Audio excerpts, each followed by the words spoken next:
The third verse.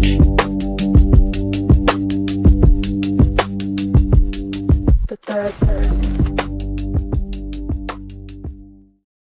Vicky, that's the remix. Wake up, wake up, wake up. Good morning. It's the third verse morning show.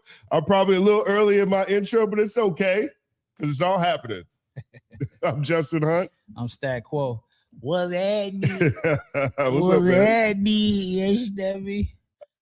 How was your weekend, man? It was good, man. You know what I'm saying? A lot of things going on in the city. You know what I'm saying? What they call it, See what I'm saying? The greatest night for the culture. You know what I mean? The Black Entertainment Awards. You know what I'm saying? Where we call someone an icon. They have iconic years, which is crazy. They should have a Hall of Famer of the Year award then. That's what they should be doing. Since we're not gonna acknowledge what an icon is, it's over an extended period of time. So it's like when an album comes out and they're like classic. Classic would mean that it is over a period of time. So Teyana Taylor, is fabulous as she is. She's the icon of the year. So now you can be iconic for a year and then suck the rest of your life. That's dope. Okay. Icon is that literally the definition of that though? Well, that's the name of the award. But is it within the icon of the year? Is it within the time frame of a year, or is it just that's the award, the icon of the year? Of the year. That's the dumbest shit I ever seen. Every year you could be an icon in 12 months.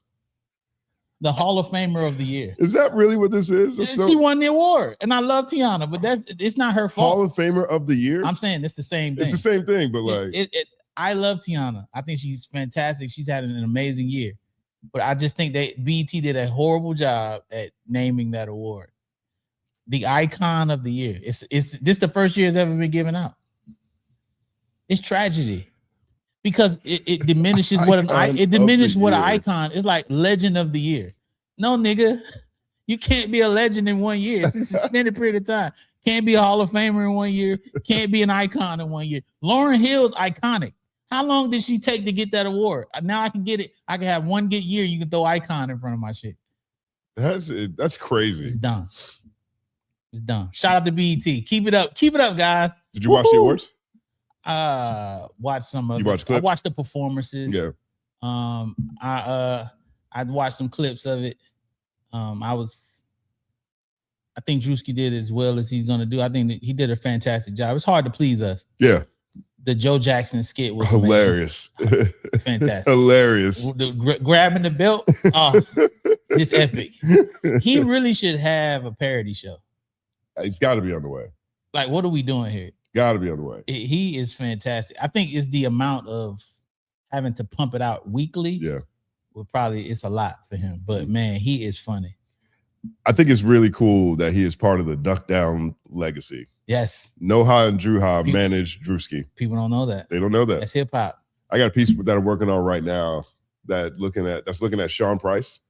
Love Sean Price. Love Sean Price. Sean P. Dare I say, iconic legend. Iconic legend, right? Took him longer than a year to get that moniker. Took him more than 12 months. Rest in peace, Sean P. but it's a piece I've been working on. It's truthfully it's almost finished, but it's looking at Sean Price and Druski, because in the Duck Down canon, both of them, in my mind, in a way, saved Duck Down. Yeah. And their personalities are very, very similar. Yeah. Like if Druski was a rapper, I think he'd be Sean Price. Exactly. You know what I'm saying? For sure. It's so crazy looking at the lineage. The parallels. Yeah, the parallels. And even Druha and Noha's eye for things like this. Because after Duck Down was about to collapse, basically. Yeah. And Ruck, which is Sean Price's original name, wasn't the most popular member when he was part of Helter Skelter. No. It was Rock, it was Buck, you know what I mean? They were so ill, though. They were so ill. Smith and Wesson? Yeah. Come on, man. Tech and Steel. Oh my God. You know what I mean? They got on a song with Rick Ross for a soundtrack. I forgot what the soundtrack was, but they still got it, dog. Right. They still got it. They sounded dope on there. And shout out to Rick Ross for even putting them on the record. Right. But yeah, they still got it. Fuck with them. The label's about to crash. And what they did was really interesting because it's very similar to what Nas just did with Legend Hasn't series. Yes. They came out with a series, I think it was 2004, maybe 2003, where they rebranded every artist all of them came out with new projects. They were all comic book themed in a way. And that was when Sean Price was introduced as Sean Price and not Ruck anymore, and created a whole wave of MCing, became literally the star of Duck Down. Buckshot did an interview with Matt Hoffa talking about how Sean Price actually saved Duck Down, you know what I mean? And then now we have Druski, and it just brings certain things back to the forefront, which I think is fantastic. So I'm a big fan of Druski and what he did last night. I am too, and he from Atlanta. Yeah. And you know, I love the Jay-Z shit. Yeah. It wasn't that he sounded like Jay, but it was just the fact of him imitating Jay that was funny. Right. And then the way he rhymed it, and then the fact that he was standing up there with Ice Cube, who's just the most. It's not easy to make Ice Cube even chuckle. Right. And Ice Cube kind of chuckled a little bit because that shit was funny. You know Ice Cube? Don't know him personally, but I have been in the studio working with Dre and them together for sure. But I'm not a personal friend of Ice Cube. Were they doing something for Detox? We did a song with on Game's album. Will.i.am produced. We did it even before that. It was which one? like, Doctor's Advocate? No, this is on LAX. Is it the documentary too? Yeah, documentary too. That's right. Yeah, it's Game, Ice Cube, and Dre. Yeah. So we all, and I think Will's on the hook. That's the song when I was talking to Will about he wanted to change the hook. He wanted to have the beat switch to some wild Black Eyed Peas shit. Basically, he was getting the monotony of the loop was bothering him. So me and him had like a real like argument about trying to keep it the same way. Right. And I had to be the one to convince Will to keep it. Like, no, dog, we don't need no crazy flip. He was gonna give us one of those flips, and that shit just was not gonna play. We don't want to hear Ice Cube over that. Because the beat was doom, doom, doom, doom, doom, that OPP sample. Okay. So you remember that you want to break, shorty, you want to smash. It was that loop. And because that was the same loop they used on Naughty by Nature record, it just bothered Will to have that playing the whole record. And I was just telling him the classic nature of Dre, Game, and Cube all going back and forth. We don't need to do too much with the beat because Will did the hook. So yeah, I worked with them on that, and then I worked with him. We did some stuff with Dre. He came by the studio, and I worked with him. And I just remember vividly like trying to help him with his rap, and he was like, "I don't need no help." Cube wasn't playing that shit. There was no ghostwriting for Cube. You hear me? Right. And he was serious. So was Too Short. So was Master P. And Master P. They were. I respect it. Very serious about it. But Cube shit was dope. So P shit wasn't good. And who else you just say? Too Short. Too Short. It was the pocket. Yeah. He just needed to get the pocket right. But because he wanted to say it how he would say it, which is fine. But we wanted him to flip it. So yeah, that's that. Ice Cube, man, is a icon. What are Will.i.am and Dre like when they're working together? Like, what's the dynamic like? I think Will allows Dre to big dog in that room, which is dope. Will take a back seat with Dre. I mean, it's Dre, but he'll take a back seat and really study and take things and apply it to his own personal way of he moves, the way he moves. That's what's beautiful about at that level, the ego is not there. Excuse me. Sorry guys, I didn't mean to do that in the mic, but yeah, that the ego is not like that. You know, they don't get up, there's no catching up and Dre be like, okay, Will, what do you know what I mean? And yeah, it's dope. Yeah, it's fantastic. Yeah, I've been blessed, man. Right. You know, I've been really, really blessed. But Ice Cube he's nice with that pen. He's nice with that pen. Ice Cube could write, you know. That's probably why he took it to the movies and shit. I keep thinking about when Will was here and he was talking about if Eazy-E didn't die, he thinks all roads would have led to your Interscope. Yeah. So Suge, Eazy, Dre, everybody would have been at Interscope. Yeah. It's just crazy in my mind to think about that. It's a crazy. I mean, Be like a one label town, basically. I mean, that's pretty much how it works with domination, right? It all ends up being like monopoly. I mean, right now, was it 3 labels pretty much? Basically. It's Universal, Warner, Sony. Pretty much what it is. So eventually it'll be one. Right. Let us know in the chat how you like the BET Awards. I thought I'm wearing this shirt for a reason. Big shout out to Clips. Oh, they won. Album of the year. They won. Let God sort them out. Shout out to Push. Shout out to Malice. So you can't be white and get a BET award. Has that happened? Sam Smith got one. Oh, no, I know he got invited. I'm pretty sure Eminem got a BET award. That'd be dope. I'm pretty sure he got one. Let's see. You get. Yeah, Eric, you look up of whether or not Eminem got a BET award. Can you be white and get a BET award? Now, that's an accomplishment. If I'm white, that's the award I want to win. Damn all that other shit. I want to win. I feel like Jack Harlow won a BET award. Like I want a country music award as a black dude. You go to the country music awards and win an award as a black person. Shabuzi. Shout out to Shabuzi. Yeah. You did that, Shabuzi. Did he win something? Ray Charles.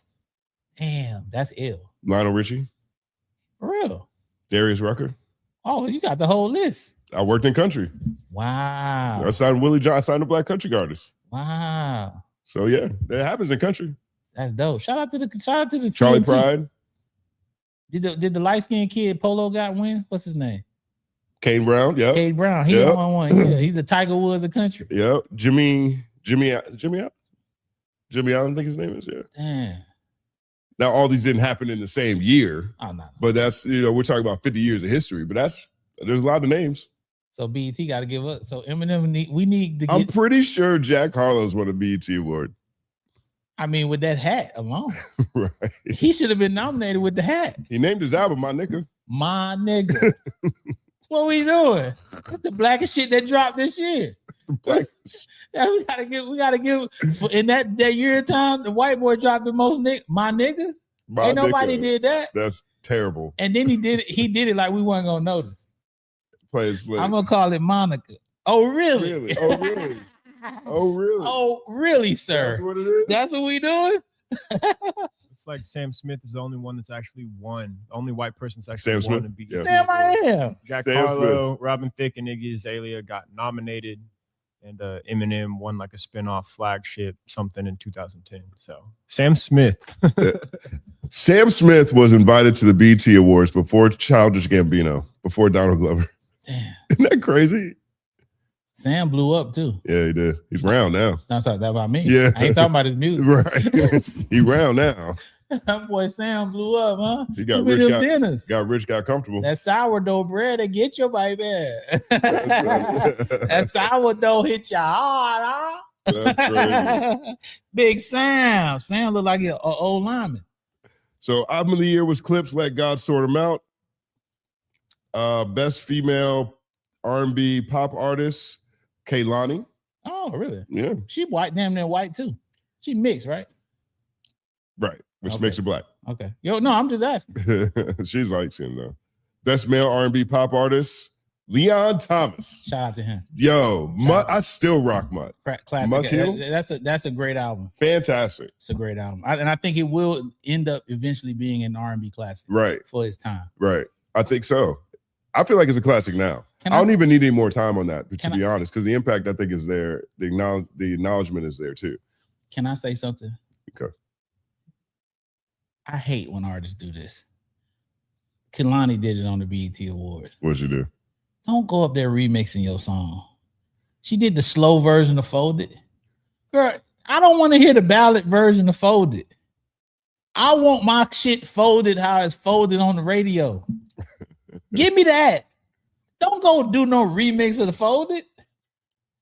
I want your body this side. Is it good enough for you? Your clothes are. It's like, what the fuck are we doing? She's standing on the piano. I know Jamie Foxx gave you somewhere to stay. You was homeless. I understand the sentiment behind it. Man, and she had a beautiful dress on. She's a pretty girl. But man, if you don't sing that shit how we want you to sing that motherfucker, how it's intended to be. If it was supposed to be slow, you should have put it out that way. I hate that. I hate when they remix a song in a way that is not the way that it blew up. Mm. and you wait and get in front of all these different people and do it a different way. Right. Because you are tired of hearing it that way. So now you need to do something because you don't feel bored. This ain't about you. It's about the people you performing for. And ma'am, we want to hear the way you did it, goddammit. That's what we want. Let us know in the chat if you hate when artists remix their song at BET Awards and Slow Down Folded, which is an amazing song.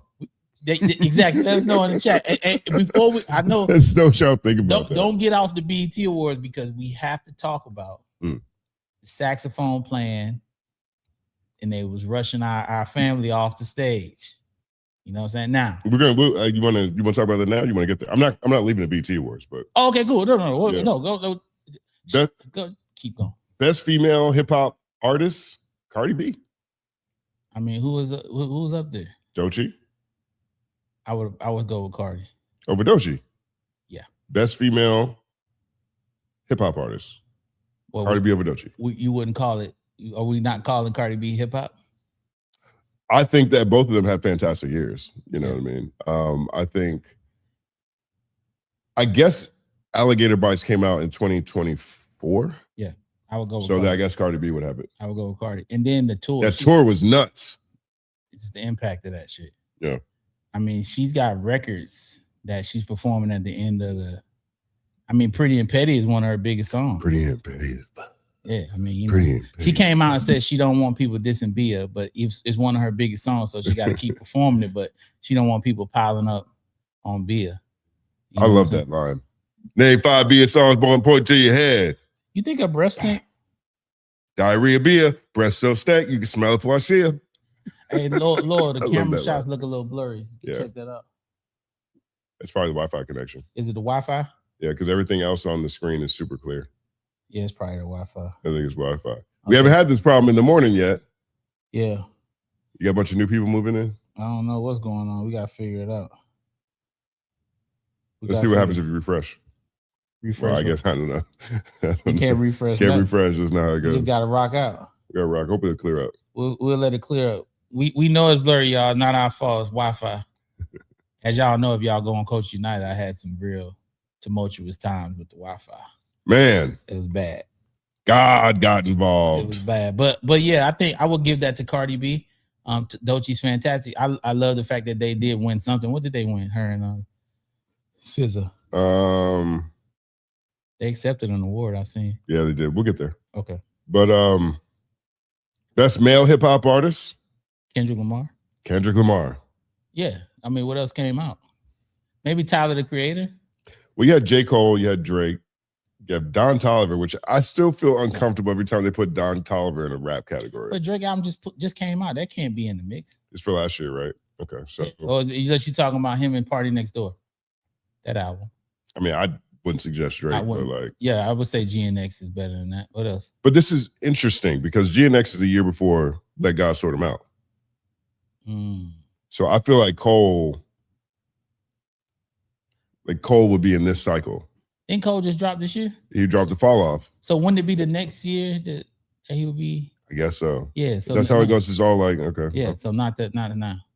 So it would be Cole. So it would be Cole Drake for the next upcoming year. But look at these nominations though, like ASAP Rocky, Baby Keem, which came out this year. No. So it's got to be this year. Yeah. So like, how do you even do I don't that? even know. They just dropped. Aaron, can you look up the time frame for the BET Awards? Like when the time frame to be eligible? You know what it is? It's popularity. It's names. It's a clickbait. I mean, it is, but like, look, ASAP Rocky is on here. His album came out this year. He had a tour. His tour is going great. Baby Keem dropped this year. He had the album this year. Tour is going great. Big X The Plug is last year. He put out the country album. People really love it. The Baby bounced back this year. He's got the song on the charts right now. Don Toliver dropped this year. Drake, Cole, same thing. You know what's crazy? I just want to say this, and I'm gonna say it out loud. Man, ASAP Rocky fans are some of the most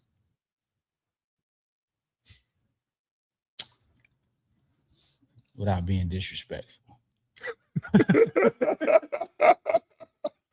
Yo, we gotta clip that. That's a meme. Look at Stat staring off into the distance without being disrespectful.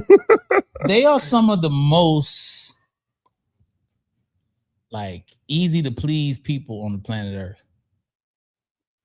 I mean, if you really listen to him rap, the level, I mean, throughout his whole career, it has no complexity to it. I mean, you could pretty much anticipate what he's gonna say next. It's not like he's styling so crazy. The flows ain't, he's just copying somebody else's flow. He is the most, and he's packing out real arenas, man. Yeah, arenas. You gotta, like, you have to respect the longevity of his career, and you have to respect his fan base for allowing him to be so subpar. Like, he is so subpar. I'm just saying, just strip him down and just take his lyrics and him rapping over the mic. Name another rapper that is that subpar from New York City that's doing stadiums. Nas, I mean, that's doing arenas. He can't hold a candle to Nas. None of them niggas up there. Look at this subpar. Like, it's very sub. Even if you take like let's take the South and the elite guys that like pack out those arenas. The complexity of a Gunna rhyme, the complexity of Young Thug rhymes in his prime, the complexity of even the Future shit. Niggas, this dude is A, B, C, D, E, F, G. Even the Migos is very like, you know what I'm saying? They bouncing around. Oh, A$AP Rocky is very like A, B, C, D. I be that pretty motherfucker when they're on the trucker. And like I love Peso. I think it's hard, but like in Peso. But that's all Biggie, and he just took Biggie in Texas and then said niggas bit his style. So you said Travis Scott bit your shit. He from Houston, nigga. Your whole style is somebody else's. Like, and that's another thing too. I just want to talk about biting. I want to say this.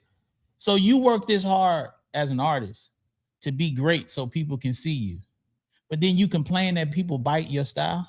Don't you know the greatest form of compliment is to imitate? Flattery. Imitation is the greatest form of flattery. That's when you know you made it. You know how y'all gonna know the third verse made it? Because it's gonna be somebody imitating me and Justin some fucking where. That's how you know you made it in this world. Right. When people start doing impressions of you, that's when you know you made it. You think Michael Jackson made all that great music not thinking niggas was gonna put on a glove and want to dance and do twirl in a circle? Nigga, you made it. So if you say Travis Scott biting your shit, which he wasn't, because you ain't nothing but a hybrid of the Midwest, which is Bone Thugs, the Texas shit, DJ Screw with the purple shit, and you just did it in New York. That's like when Jim Jones like I'm gang banging, I'm a blood, nigga. That's West Coast shit. You just brought it over there. I think they're probably the last example of New Yorkers who could sell out arenas and not be really that dope rappers. Who you talking about? Dipset? Dipset. I mean, but Cam was. I got the blamming, send the ham. But I'm saying, but it's sound effects rap. But it still was fly. Poo poo pee pee wee wee. Nah, but them niggas still poof poof. Nah, but it's he's doing sound effects. No. Listen, I'm not saying it's not dope. Santana was I'm not saying it's not dope, but at the core of it, we're talking about easy, basic raps. Poo poo, bama bama. I got the tuna. I call that hoe poultry because she smell like fish. Nah, I'm taking Cameron all day long over A$AP. I'm not saying who's better. I'm saying they're in the same quadrant. No. All right. Dipset, no way. Poo poo pee pee. The style shit, and Dipset was way more influential than A$AP is. Way more influential than A$AP. A$AP is wild influential. No, I'm talking about Dipset. So is A$AP. Dipset's more influential. To me, maybe who are the Dipset descendants? Cameron, Jim Jones. No, like who came under them that they've inspired? A$AP. A$AP, yeah, they inspired A$AP. They're in the same quadrant to me. No. A$AP is inspired by the sound effects rappers. But I have this thing where if I inspired you, it's not going to be a situation where I ever feel like you're going to be greater than me because I'm a part of your legacy as well. So that's how I feel about being inspiring somebody. So for me, A$AP would never. I understand the quadrant thing because a lot of the thing they did is that I get that. But even with, I feel like the Dipset was a way better version than what ASAP Rocky is doing. I mean, if you listen to the raps, I'm just saying, like, and then he gets on interviews and say he's an elite lyricist. I'm not trying to come down on him. I mean, what do we talk? You from New York. Your real name is Rakim. Rakim. Your mom named you after the God MC. He named you after the God. Y'all, hey man, listen. So that's why I gotta commend his fan base. They fuck with him. They fuck with him, and I love that for him. I think that's phenomenal. I'm not trying to come down on him. That's why I said. That's why I don't want to sound like I'm dissing him, because I think it's great and I think it's phenomenal for his family. I think it's beautiful that he sells out an arena. I ain't sold out no arena. This nigga is more influential than I'll ever dream to be. I'm just saying, I marvel at it as a person of a fan of hip hop. Like, damn, that nigga did that shit with the basics. That's the base. You can't come with that bass, that 1, 2, 3, and get that. He got that shit off. A B C D E F G H I J K L O M O P P E S O peso flow. ASAP shit's whack. It's got to go.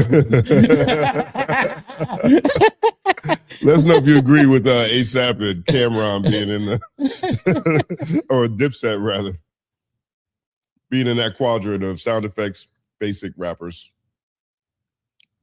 Does that sound disrespectful the way I said that? We not disrespecting you, Sap. Is that what they call him? ASAP, Sap. We're not disrespecting you, Sap. Sounds like it. My boy, one of the producers I used to manage, his name Sap. Shout out to him. He's from Delaware. He did the cut on Victory Lap. You got the range for the eligibility window runs from March 16th through March 15th of the following year. So it's March 16th, 2025 to March 15th of 2026. Also, Drake's in there. March what? 26. March 16th, 2025 to March 15th, 2026. That's March. No, the album came out May 15th. Oh, okay. So Drake's not in there, but Don Toliver, okay, J. Cole, okay, Baby Keem, ASAP Rocky, Big X the Plug, The Baby are all in there for real work that they and then dropped. GNX is in there. No, GNX came out in 2024. So how did he win? Very real question. Oh, that's some bullshit. I mean, I'm thinking in my mind he won because of his work with Baby Keem. No, well, Baby Keem should have won there. I mean, I'm just trying to figure it out. Click, click, click, click, click, click, click. Who runs this shit? It's the clicks. The click, click, click, click, click, click, click. Clearly, we love Kendrick Lamar. Yeah, he should. But how does he win an award without putting anything out? And Don Toliver is still running it up. Kendrick at home trying to figure out how he won. Shit Kendrick at home trying to figure out how he won. Shit on the bottom of his feet. He's sitting. He in the like Doc. You won the BET Awards. I know. You know what he said?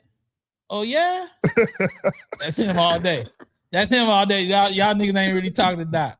That's the type of nigga he is. Yo. Oh yeah. Okay, that's what's up. All right. In his mind, he thinking all kind of shit. Like, man, I ain't really putting nothing out. Damn, dig ride. But does this give credits to one of the critiques people have about Kendrick? Like, my favorite part of Family Matters is when Drake says, Kendrick just opened his mouth. Someone go hand him a Grammy right now. Like, that's actually my favorite part. There's a couple of threads that if Drake had ran them, I think they're just more interesting as disses and trying to make up dirt on one of the most solid people in music. No. That's one of them. This, not a Grammy. We're trying to figure out what Kendrick put out. We're trying to figure out what he did more than ASAP Rocky's Crazy Tour, Baby Keem's Crazy Tour, celebrated album. Don Toliver, if he's going to be rap, that is my favorite. That's one of the 3 best rap projects this year. Facts. J. Cole, bare minimum, showed up twice this year. Yeah. What did Dot do to get this award? Be clickbait. Dog, you know. I don't know. They have to sell this shit to sponsors. Sponsors pay a lot of money for this stuff. And you have to incorporate the bigger names in there for the sponsors to fuck with it. And if you're really honest about it, Justin, there's only 2 names that move shit in rap right now, really, seriously. Like, move it the way the sponsors want to spend the big money. It's Mr. Aubrey Graham, it's Drake, and it's Kendrick Lamar. And anytime you can put them in a category where they are opposed, that's conversation. But in this situation, it doesn't make sense. Just like it doesn't make sense to have an icon of the year. So they're just continuously doing what they do best. But do you think that comes down to winners too? I can understand having. How did he win? I can understand him being part of the marketing, which yeah. I think the sponsors care about. Yeah, why did he win? That boy Kendrick a bad man.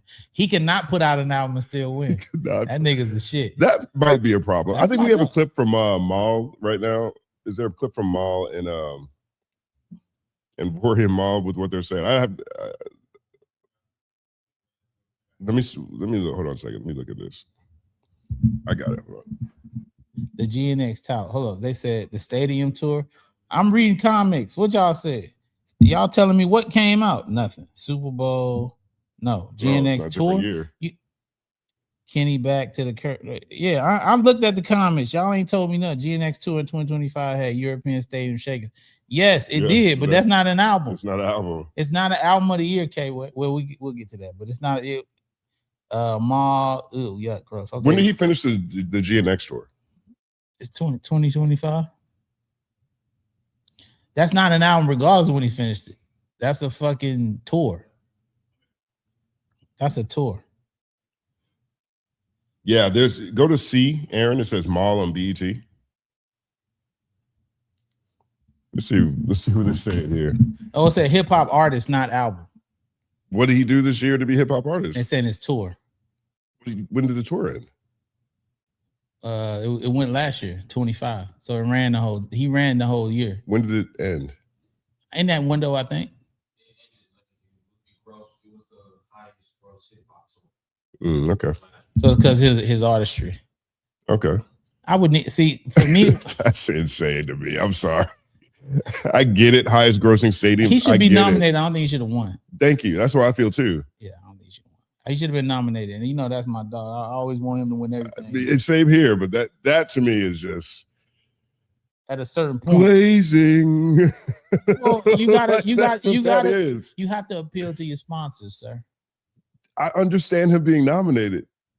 I get it. You have to appeal to your sponsors. But once they've already cashed the check, they sponsored the event. Their name's all over the event. I guess they want the picture of. Was Dot even there? Yeah, of course he was not there. What are you talking about? So they got a picture of whoever announced the award. This dude hate leaving the house more than me. I don't know. That's one of those things I just find crazy. I asked Kendrick what his vice was. And he said basically seclusion, like not being able to, his vice is being away and not being able to be contacted. That's his, how people have a vice, they want to buy clothes, they want to buy cars, spend money, women, drugs. His vice is being away, so you can't contact him. So expecting him to go anywhere is, especially when it's not in cycle, it's not happening. Yeah, I don't know if he was there last year or the year before. I went to the awards. He went. GNX year he went. I think, I think the Not Like Us year. If there was going to be an award show, he would go to that. He's big on that. And I think this year he wanted Keem to have the shine too. And Dre really talks about this with the artists that work with him. This is a conversation that he has. It's a thing about mystery. Allow yourself to have people talk about what they think you're doing. Have that mystery component. And a lot of artists don't have that anymore. You just see so much of them and they give so much because they have to give so much to be interesting. But he does it through the music. I think that's why, if you take Jay-Z, he's been very mysterious. He doesn't really talk a lot. And now we see why. But he's been very, very mysterious throughout his career, which has allowed us to make up these, man, what would you rather do? Take $500,000 to have dinner with him. He could talk to you for 30 minutes. That's because he's mysterious, because he doesn't say much. That wouldn't be a conversation for anybody else pretty much. It's just that mystery. And that's what leads to him being, what he is. People think that he's somewhere in a Shaolin temple doing seances right now. That nigga at home watching reruns of the Wayans brothers. You know what I'm saying? So, but that mystery makes you feel that way, and then the complexity in the music, you know. So, well, congratulations to Kendrick Lamar.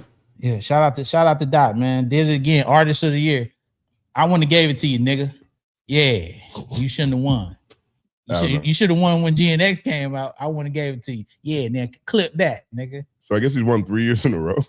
It was like 5 or some shit. He tired of winning. He don't want to win. I bet you he was like, yo, give it to King. He was probably watching that shit like, King can get it. Right. He wanted King to win that. I know him. Who do you think should have won? Don Toliver. If we call him that a rap album, Don Toliver. Yeah, I think so too. I'm basing it off the album. Right. He had the best project. And if not him, J. Cole. I mean, it's hard to do an album called The Fall Off and then sell the records he did. That's great. That album fell off the charts faster than any J. Cole album ever. Well, he did what is it called? He achieved his goal. I said that from the beginning. No one was listening to me. We've been talking about this for years. As soon as I heard the name The Fall Off, every time I talked about this, I'm like, energetically, I hate this. I hate this energy. And then it came out that it fell off. It came out and it fell off. It legitimately fell off. What are we talking about? What are we doing? I can't remember what I was watching. Someone was saying something like, I think YG said that Kendrick told him, never put out a bad album, never sabotage your music. For the business. Trying to get out of the deal. Yeah. Right. Kendrick should have told J. Cole that. He sabotaged the music for a decade. Like I can't impress this upon people enough. Words are spells, thoughts are physical. My man was walking around for a decade saying, the fall off, the fall off, the fall off, the fall off, the fall off, the fall off, the fall off. And as a result, his album fell off the chart faster than any album he's ever released. And I'm not going to focus on all the details that happened in between that fall off and when he told us he's naming the album The Fall Off. But we saw this from a distance for a decade. I still couldn't even see him getting the album of or hip hop artist of the year. I mean, couldn't see it. I'm saying the second place. Who else? I couldn't even see it. Baby King. Don Toliver, Baby King. I'd give it to the Baby before King. this. Baby King. I put the Baby before. He has a comeback story. Damn it. Well, but A$AP Rocky's got a whole stadium tour, arena tour. Shout out to Ace again. Yeah. Mediocrity at its finest. Listen, that nigga packing out stadiums with mediocrity. Shout out to him. Man. I love it for him, dog. This ain't and I know, man, Stat hating. I'm not hating. I just want y'all just to break the rhymes down though. I think he's rapping at the skill level of the quadrant he's in. He's doing arenas with that skill level. That's fantastic. And he's also married to Rihanna, or his baby. Rihanna's his baby mama. So, damn, that's the power of that Riri, huh? I'm not putting it all on there, but if I had a ticket to A$AP Rocky's show, I'm pretty sure if I brought a date, she'd be looking around to see if Rihanna's there. But I saw some clips of the show. I mean, people were really singing some of that music. Yeah, people like it. They were singing some of that music, man. I shout out to him, man. I have an ex-girlfriend I was talking to about this album earlier in the year, and she was swearing up and down how great this is. And I was like, all right, well, yeah, I'm glad you like it. I'm glad you found something you love. I think I had food poison. I was listening to it, and it definitely made things flow out even that much faster. That sounds like something that K-Way would say. I'm just saying. I like literally, I think I told you about when I had food poisoning and I shit the bed like 5 times. Kept going from room to room, switching sheets, and because I was just in both sides throwing up. I think I had the A$AP joint playing throughout the house. You just dipped in shit and rolled in breadcrumbs. We're just waking up. Rocky, it's Rocky. That's funny. Yeah. Nah, but that. Shout out to him though. I never would have thought that amount of mediocrity would have got him into arenas, man. Shout out to him. That shit dope. Shout out to you, dog. This is the most perplexing category I've seen in a very long time, actually, on any award show. Oh, yeah, because he won, yeah. Right. It's definitely for the tour. So they're saying that Kendrick's tour is more significant than all the albums that these people put out. That's an insult. It's an insult. That's very insulting. It's very insulting. I mean, just from a run standpoint, I'm not sure the next time we're going to see something like this.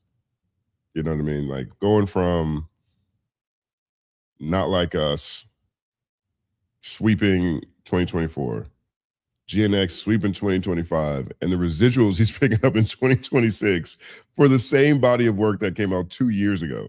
Because of tour. Nigga can win because of tour. That's crazy. That means you don't have to put out an album. You don't have to put out an album. You just need the tour. Right. So that's kind of like, that's why, okay, so that's what Billboard said when they said that Jay-Z's freestyle was the best song of 2026 so far. It doesn't have to be a song, it's just a verse. So a verse is a song now. We're changing the rules, I guess. Okay, good. I'll see what's going on. Whatever y'all want to do. Just tell us what we're doing so we can adjust out here, us little people, and try to figure it the fuck out. Right. Because I thought to be an artist of the year, you would have to have a body of work, then maybe a tour, and then maybe all the other aspects of your artistry to come along with it. Every artist that had put out a body of work should be insulted by Kendrick winning. Under this, even ASAP. Can you look up the eligibility or rules for Icon of the Year? Because under this, I feel like Kendrick should also win Icon of the Year. If we're doing icons within a 12-month span, why is he not nominated? Why is he not icon? You know, the icon of the year. He's definitely more iconic to me than Tiana Taylor. No disrespect, but like my man is so iconic, he don't have to drop nothing, and it can still pick up awards. Shout out to being the icon in the year. Shout out to BET Awards. I'm never putting an award show together at this level, so. Yeah, it says the Icon of the Year is a special, non-competitive honorary award rather than a standard open eligibility category. It's determined exclusively by the network's executive board to recognize an active, culture-defining artist whose recent vision, versatility, and presence are dominating the entertainment industry right now. Big shout out to this culture board that was announced recently for BET. What they did was they got Queen Latifah, some other people, Bob Johnson. They brought him back for the culture board. Few other people, and these are people that are there to help steer the vision and ship for what BET is going to be going forward. And I think it's a good idea. Ultimately, I'm not sure what impact it'll have, but this is probably the first thing that we've seen. The culture board. Should just all aboard. I love Tiana Culture. I love Tiana Taylor. I love the work she's done. Can I ask you a question? I don't know. Can I ask you a question as a black man? What's up? Is culture the new word for nigga? I think it always has. I think it's always been the word for black. Culture is black now, right? I think it's always been black. Culture could be anything, but when we talk about culture, we always talk about black. We talk about niggas. In America, black culture is American culture. So, but see, I thought culture. So if I'm in East LA, right? I use the word culture and I'm over there eating a burrito and I got, you know what I'm saying? Like, oh, the culture. Right. You know what I mean? That's their culture. That's what I'm saying. That's Mexican culture in America. So when a black person says culture, we talking about us. Yeah. When a Mexican dude say culture, he talking about his people. It's just who's saying it. Theoretically, but how often do they say culture? White folks don't ever say culture. Sorry, guys. Sorry, Rebel and do y'all say culture? White people say culture. Get the mic. Get it. Give it to Rebel. We want to hear female talk. Tell me, Rebel. Definitely use the word culture. So what's culture for white folks? Well, I mean, dude, if you're gonna ask a white boy what culture is, I'm gonna be confused. No. Tell me what's your culture. Why would you be confused? I come from black culture, American culture. Like, give it to Rebel. Shut up. Rebel, what's culture? I don't know if I can speak for the entire white race and what culture. Yes, Rebel is speaking for all of you white people. She is the one. She is the. We have named Rebel the leader of all white folks. Rebel. They have a fantastic dog that I'm 99% sure is white. Floyd is incredible. I feel like Floyd is white inside. I love that dog. He's gray haired. I don't like a lot of dogs, but Floyd. I love Floyd. I'm not a dog guy at all. Hey, can I Floyd is undefeated. You know, listen, I don't tell them I sneak Floyd all kind of food and shit. You do it too? Oh, I be sneaking them all kind of shit. They don't tell them. Because they gluten free and shit. I don't know what's Floyd. I drop vegetables for them. I be giving them all kinds of shit. I feel like that's healthy. I don't give them chocolate. I heard anything I eat, Floyd eats. So I'm just telling you, if you want Floyd, if I'm consuming it, Floyd's eating it. I'm just dropping all kinds of shit on the floor. Floyd. That's why he followed me to the kitchen. I love Floyd. That's Floyd. Wait, do we find out what white culture is? That's what I'm saying. What is that? We got 2 white people here not answering the question. We need you to step up for your race. Okay. Oppression. White culture is just stealing cultures from other That's people. not cool. Bro. You know what it we gotta get is. some, hey, dog, listen. Hey, yo, listen, white people in the chat. We need some white folks to come over here to help our white people and teach them about white culture. Because they don't know about culture and white culture. Because white people got culture. Y'all not look, Google white culture right now. Huh?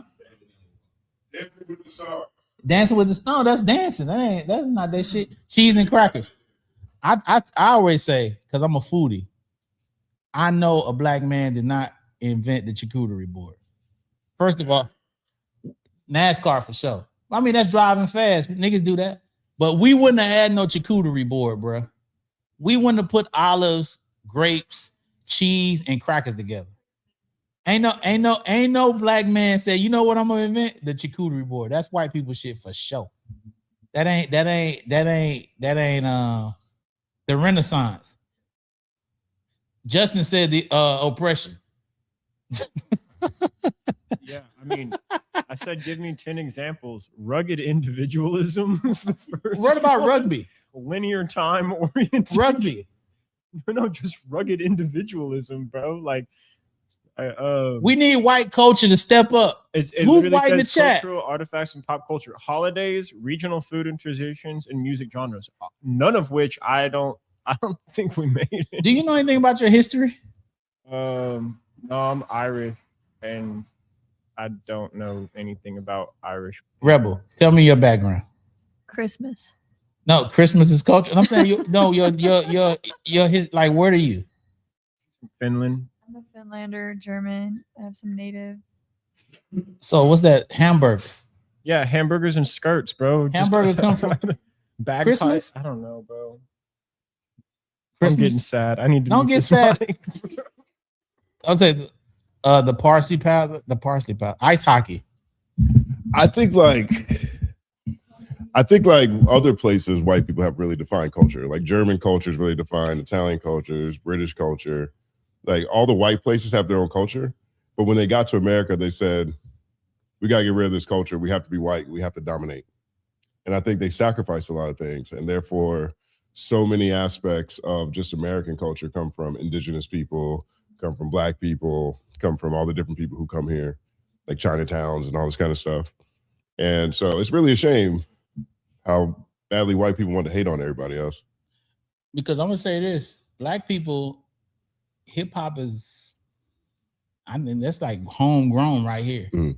The last 50 years. Mm. That's like literally like smack dab black folks. That's a thing that was created here, not on some FUBU shit for us by us. I can say that. Right. I mean, we didn't create football, basketball. I mean, I'm talking about like Sport. the sports period. Like I think the Canadians did that, but I'm saying like, what else do we got, black folks? I mean, I guess even the stuff our conversation. Well, also I think the stuff that we used graffiti, to have. I'm not sure we could say that's. Yeah, because people were writing on walls forever, yeah, but I think maybe wild style, you can think about it that way. Breakdancing. Definitely. Breakdancing. Yeah. All the elements. Even before hip hop was hip hop, all the elements were black stuff being done anyway. You know what I'm saying? Like, we might not have called it breakdancing, but people have been dancing that style since forever. And then through a magical series of events in New York in the early 70s, all this come together as like a culture on its own. But like, I don't know. I think, but yeah, rock and roll, us, jazz, us, blues, us, country, us, you know, and then at some point it becomes everybody's. And then everybody else is like, oh, we're just doing the thing that Americans do. And then it becomes not us anymore. That's the pattern that we're on. It's so easy to erase things out of the books. That is part of white culture. White people will erase things out of the book. That is like, y'all be doing that so good. Y'all break records doing that. Dog shows. Dog shows. Floyd, you're part of culture. You're the dog. Oh, Floyd, look at again. Floyd, you're the dog show. You're the dog show, big man. You're the dog show. Floyd is a part of white culture. Yes, you are. Big man. Huh? Yeah. Right. Kissing Floyd. your dog in the mouth. It's Florida, man. Floyd's a boy dog, right? Floyd's a boy. That's why you're licking. I'm a boy, Floyd. You won't lick me. You gotta lick Rebel. Oh You God. lick Rebel. You're that fat. You love the love. That's that fat boy. You know? All right, let's move on with the BET Awards. Let's get back to black things. Okay, sorry, Floyd. I gotta put you down. We gotta get back to black stuff, Floyd. All right. My bad. We got best group winner Clips represent. We festive over here. Shout out to Clips. Shout out to the Clips. Best collaboration, Chains and Whips, Clips and Kendrick Lamar. Oh, they won? They won, yeah. Damn, Kendrick opened his mouth. So Clips go hand them open their a mouth too, BET they won. award right now. Shout out to them, man. There's some actually good joints in here though. That like the Airtime remix with Jeezy and Lotto. I love. That's one of my favorite songs in the past 2 years in general. Wow. The Airtime remix, Airtime not remix, Airtime remix with just Lotto. Or was she on it? Was Lotto on in the beginning? She was on in the beginning. So yeah, this song, I love it. Bottles after bottles after bottles of this motherfucker. That's one of my favorite joints. Good Flirts was the other option. What song is that? That's Keem and Kendrick. Oh yeah, that's the one with and then up at the church died up. Okay, Yeah, he had a great performance of that. Yeah. Take Me Through There. That was a big song too. Yes. WGFT, Gunna featuring Burna Boy. International. From a chart standpoint, that one, I think, if I'm not mistaken, hung on the charts longer than Chains and Whips. Gunna. Best New Artist, Olivia Dean. I don't think that's a surprise. Yeah. Belly Gang Cushington was nominated though. He should have won. Over Olivia Dean. Yes. Fuck it. Just a Just playing. just a personal opinion. I like Belly Gang Cushington. You know how hard it was for him growing up? I know niggas like that in What? Atlanta. That with that skin tone, we call him white boy. Any motherfucker look like him and that be in the hood, but we call him white boy. Mm. What you looking for? For a phone charger. Anybody have a cord for the new iPhone? I just need a cord.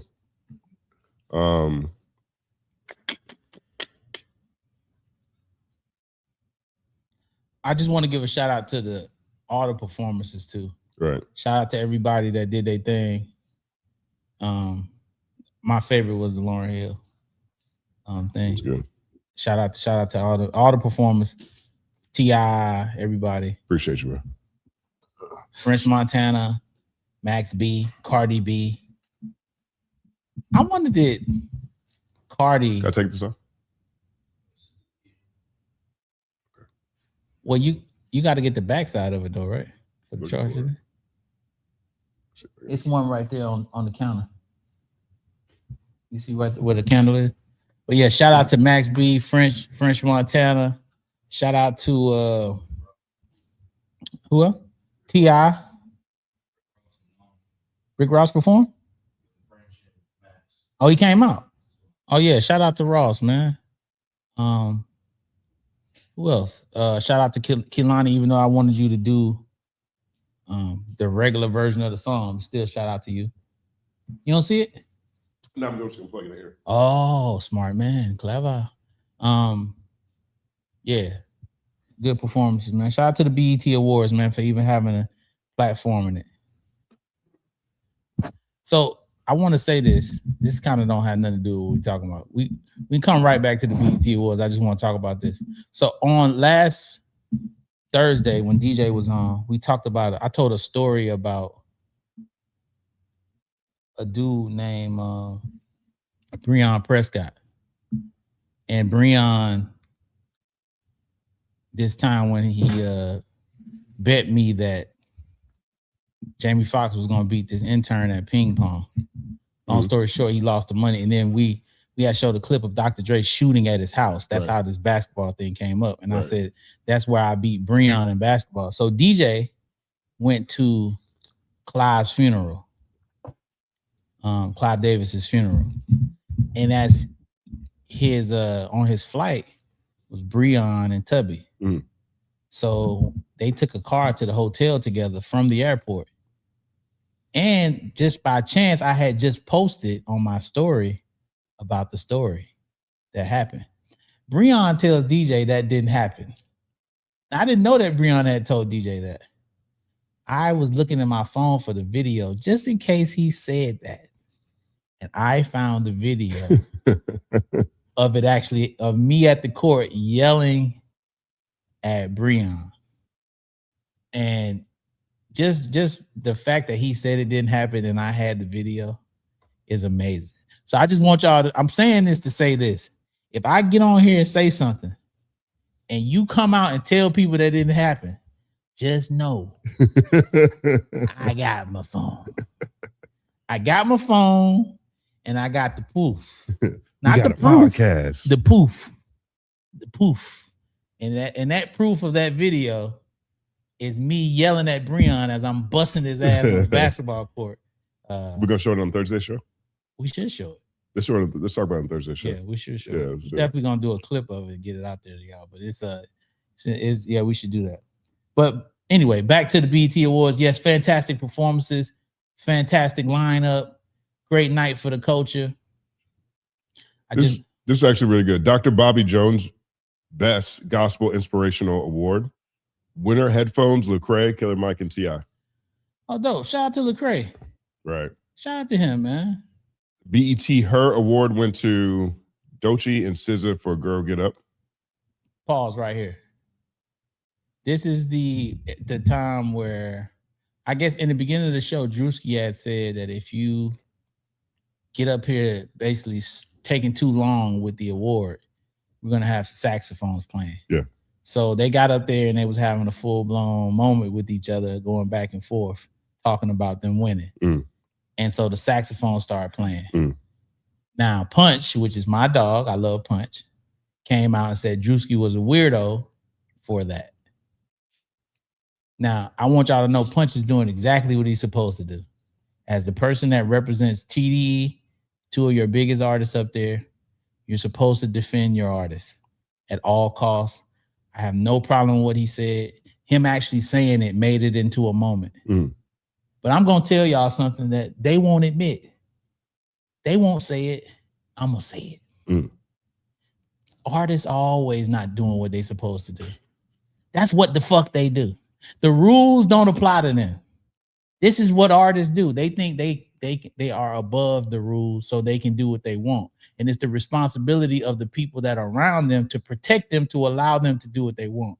Because the people around the artists work for the artists. You see what I'm saying? Mm-hmm. But what artists forget is, right, the artists work for the people. And this is what I wanted to tell artists. When you forget that you work for the people and you get to a place where you feel like you can do things that other people can't do and you put yourself too far above people, that's when you lose the people. So artists are always late. I'm not making nothing up. They're always late. The dude announced in the beginning of the show, hey, get up here, thank this person, this person, this person, get the fuck up out of there. We got sponsors, we got things that we doing. But that's not how artists are. I know this because I was one. I don't care what the rules is. It's different for me. I was an artist. This is how I felt. You just think about yourself. I told you I was representing a kid and it was a full-blown bomb that just happened. Like literally that killed like a bunch of children. It was like a date. I think we accidentally blew up like a daycare center somewhere in the overseas. In Iran?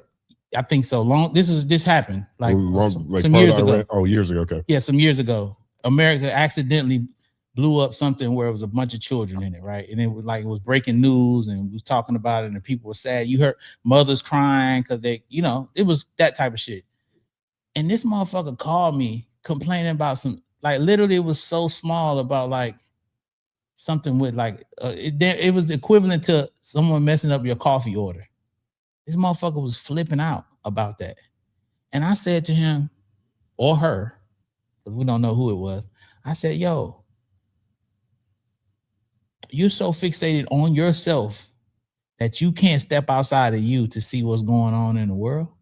And I think sometimes that's what artists don't do. They're so tunnel vision about what they got going on that they don't see the world for what it is. So when you see these artists get up, accept these awards, not following the rules, not getting to places on time.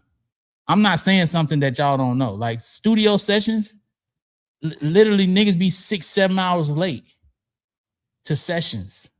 This is some shit I didn't experience. And then be mad at you because you leave. Why did you leave? Nigga, because you fucking 7 hours late. Then it's my fault.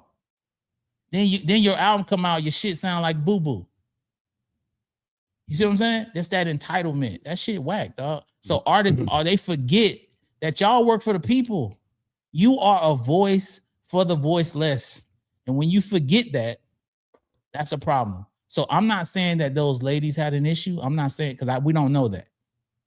I'm just saying in this situation, they didn't adhere to the rules that was laid out in the beginning. Right. And Punch did absolutely what he was supposed to do. I would have did the same thing. I would have called Druski a weirdo. I would have said the same shit.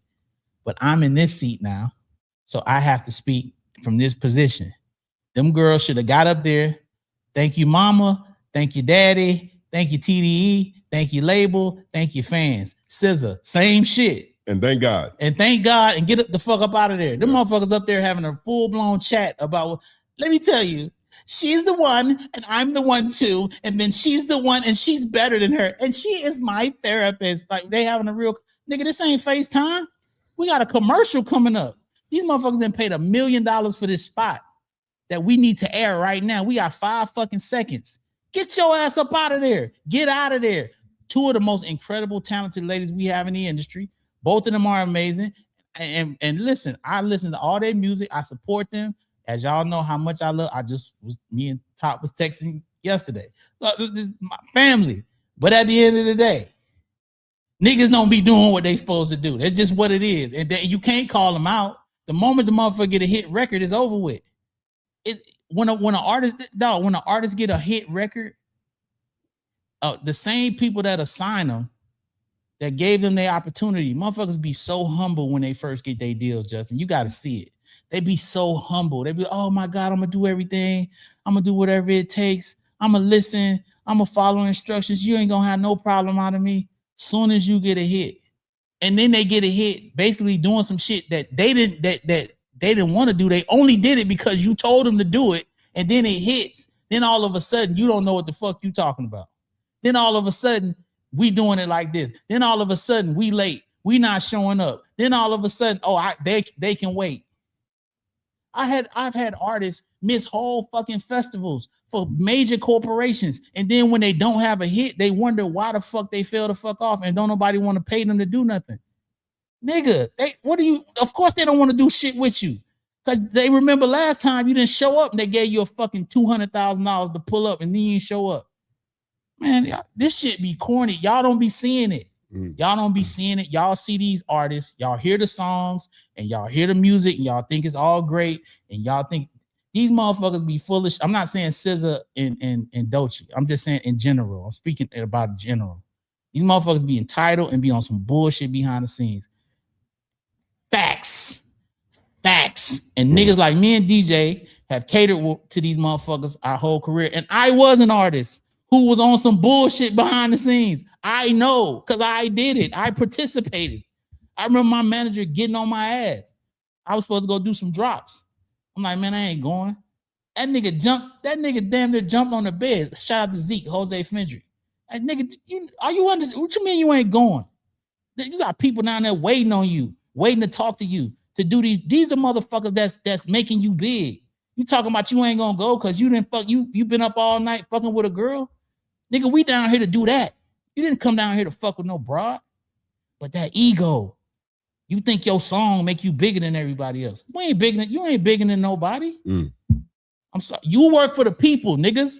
All y'all artists, all y'all people that play basketball and sports, all y'all motherfuckers that kick a ball, swing a racket, these motherfuckers in the chat, third verse, we work for the chat. I'm here for the chat. I'm gonna give my opinion, but I'm giving my opinion for the people that's in here supporting our shit. Not in here because it's about me. The fuck? Let me and Justin can just talk on the phone. The fuck? Sorry, man. I told you that chick crazy. That's a Chris Rock joke. That's one of my favorite ones. And y'all can put tomatoes all y'all want, but it's because y'all don't have no experience with dealing with the artists. Yeah, y'all don't know. So, but I'm sure if you pay y'all money to book somebody to come do something, and they supposed to be at your house at 3:00, and you give them all this money, and they show up at 9:00, and everybody leaving, how you gonna feel? This shit happens all the time. Or you go to a concert and you done paid your money for the show, and the artists don't come out but for 7 fucking hours, and then they be up there for 30 minutes. How you feel then? Where's all the tomatoes at then, you fuckers? How about put your tomatoes up for that? When you spend you work your hard-earned money to buy tickets for this motherfucker show, and you sit there for 3-4 hours listening to some motherfucker you never heard of because you waiting on this person to come out and they don't show up. And they don't show up. Why? Just because they didn't feel like it. What is that? Fuck out of here, man. That shit lame. Viewers' Choice Award went to Burning Blue, Mariah the Scientist. Burning Blue. Shout out to Mariah the Scientist. Shout out to Mariah the Scientist. Let's see. What's the next one? Video of the Year went to Kehlani Folden. Video Director of the Year went to Tiana Spike Taylor. Fashion Vanguard Award, which is a new award, went to Tiana Taylor. The Pulse Award, which is new, went to Druski. So he got an award while hosting. That's cool. That's dope. I mean, he got to. Yeah. He's definitely the Pulse. Yeah, for sure. I mean, Castanet, and I think Speed is more international. Right. You know? I think if it was last 2 months, Pulse is AB and on the streaming side, AB and what you call it. Right. Best movie goes to Sinners. Best actress, Tiana Taylor. Best actor, Michael B. Jordan. Young Stars Award, Jazzy's World TV. Oh, that's the young girl that interviews people. Shout out to her, man. Yeah, that's She's cool. Super dope. Yeah. Sportswoman of the Year, Asia Wilson. She deserves it. Keep doing that. I'm getting something to wipe my head. And I'm gonna turn it. Well, I just get ice right now, though. You were getting hype. You're very frustrated at artists you've worked with.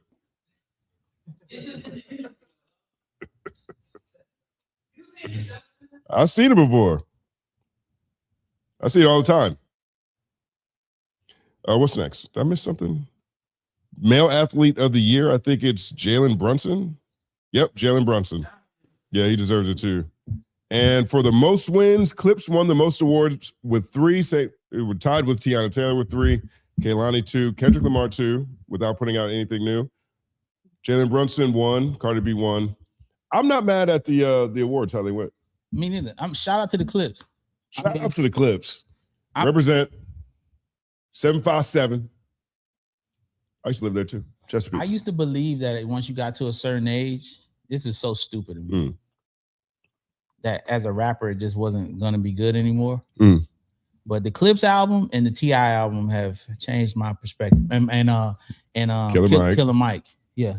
The lines getting long. I mean, I'm not sure how many. I'm not sure how much you listen to any of the Nas Legend Has It.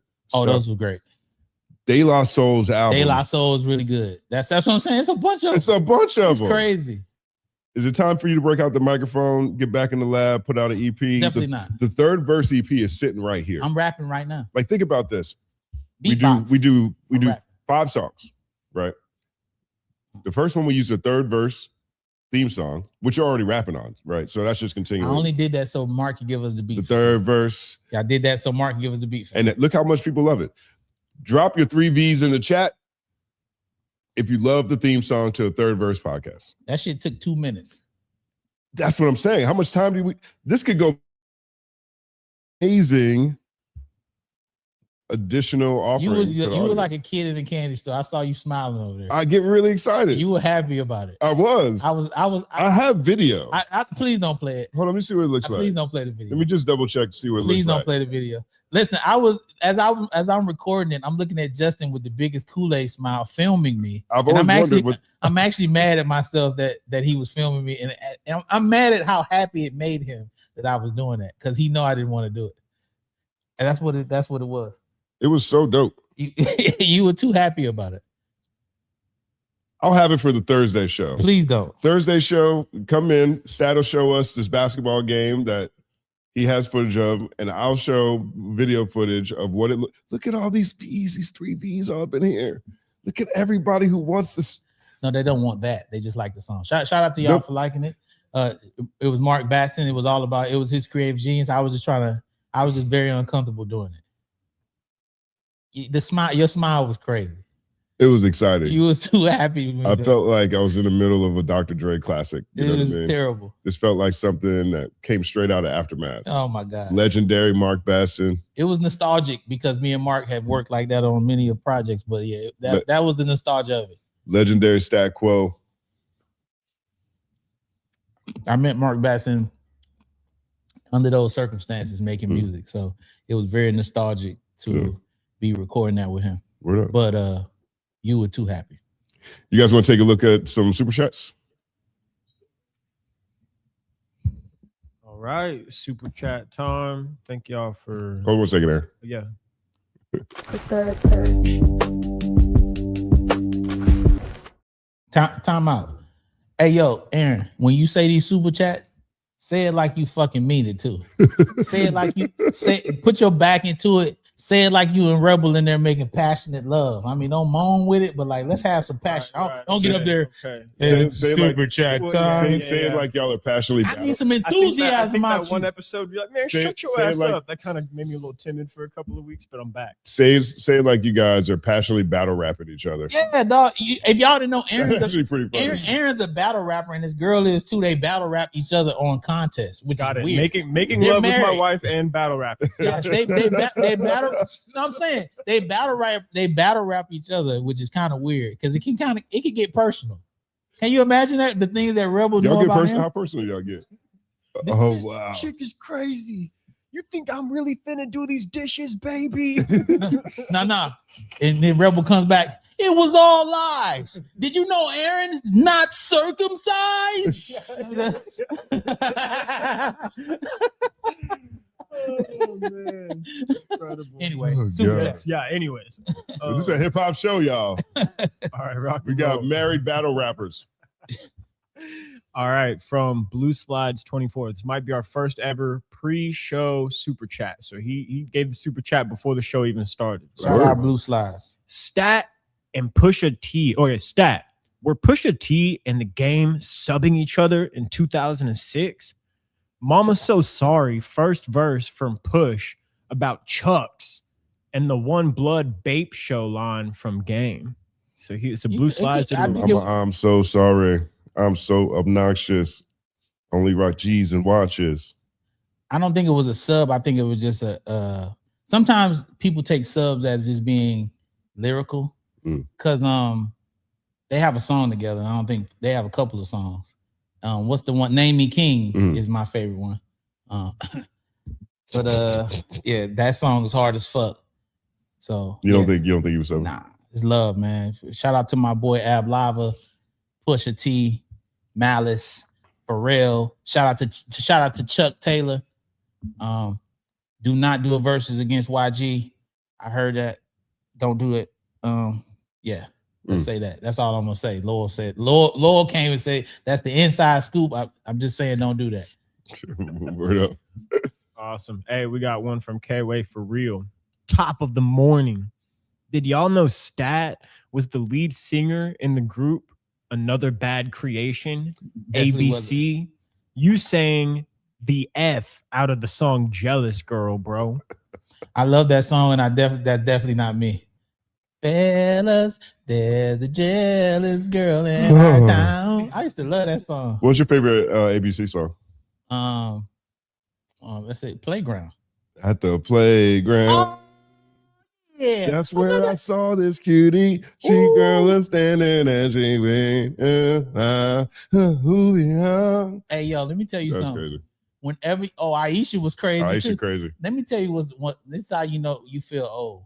When you see people that were kid stars and then you see them now. Yeah. Like I seen a picture of like the dude from Crisscross. Yeah.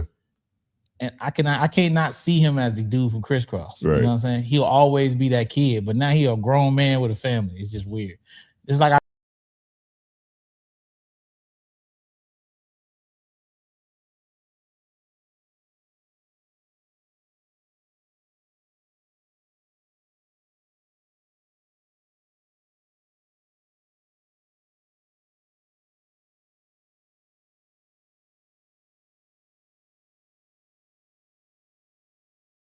If you can hear us, hold tight. if you can hear us hold tight. Hold tight. We still here. Hold tight.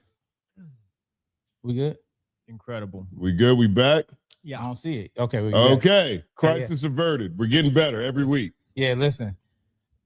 We got 2 white folks, 1 nigga. Reverse Oreo. Working the board. 3 lazy eyes.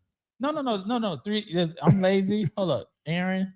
Rebel don't have a lazy eye. You have a Loyal lazy eye, does. Rebel? Loyal does. Yeah, Lord does. Is that 3 lazy eyes? 3 lazy eyes. Lazy eyes outnumber the Lazy non-lazy eye. eyes. I was high when they hit me. Ooh. Anyway, go ahead to another Aaron. Oh yeah, go ahead. Well, real quick. My favorite ABC song Oh, yes. was Spider-Man. Wow. You remember that song? No. You remember the Spider-Man song? No, I don't. Let me tell you about my favorite superhero. Fighting crime and always helping saving people. Wow.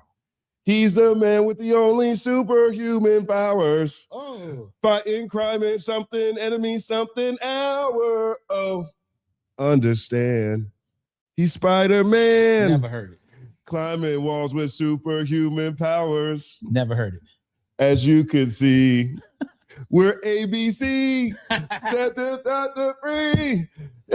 Hey, Spider-Man. Spider-Man. Yeah, yo, that was the fly song. So they basically took at the playground and said Spider-Man. All those songs are so close. Playground. Aisha, that's where on the playground. That's where I was on. It's the same song a bunch of times, but it's a really fantastic song. That's crazy. You know what I mean? I was more of a fan of The Boys than ABC. Remember The Boys? Of course. Love The Boys. I want to be Hakeem so bad. All right, keep going. Hey, rock and roll. The way you closed your eyes and really felt it on that first Spider-Man inspiring. So in regards to the ASAP comment, without being disrespectful, new stat LP TBA. So I think that who said that? Fantos. I happen to thinks think that without being disrespectful is a good LP name for my boy. We have this policy here at the third verse where like 2 out of the 3 of us have to agree to something in order for us to definitely do it. Mm-hmm. Like, for example, if like sponsorships, right? If 2 out of the 3 of us agree with the sponsor, then that becomes a sponsor, right? Because we're a very democratic organization.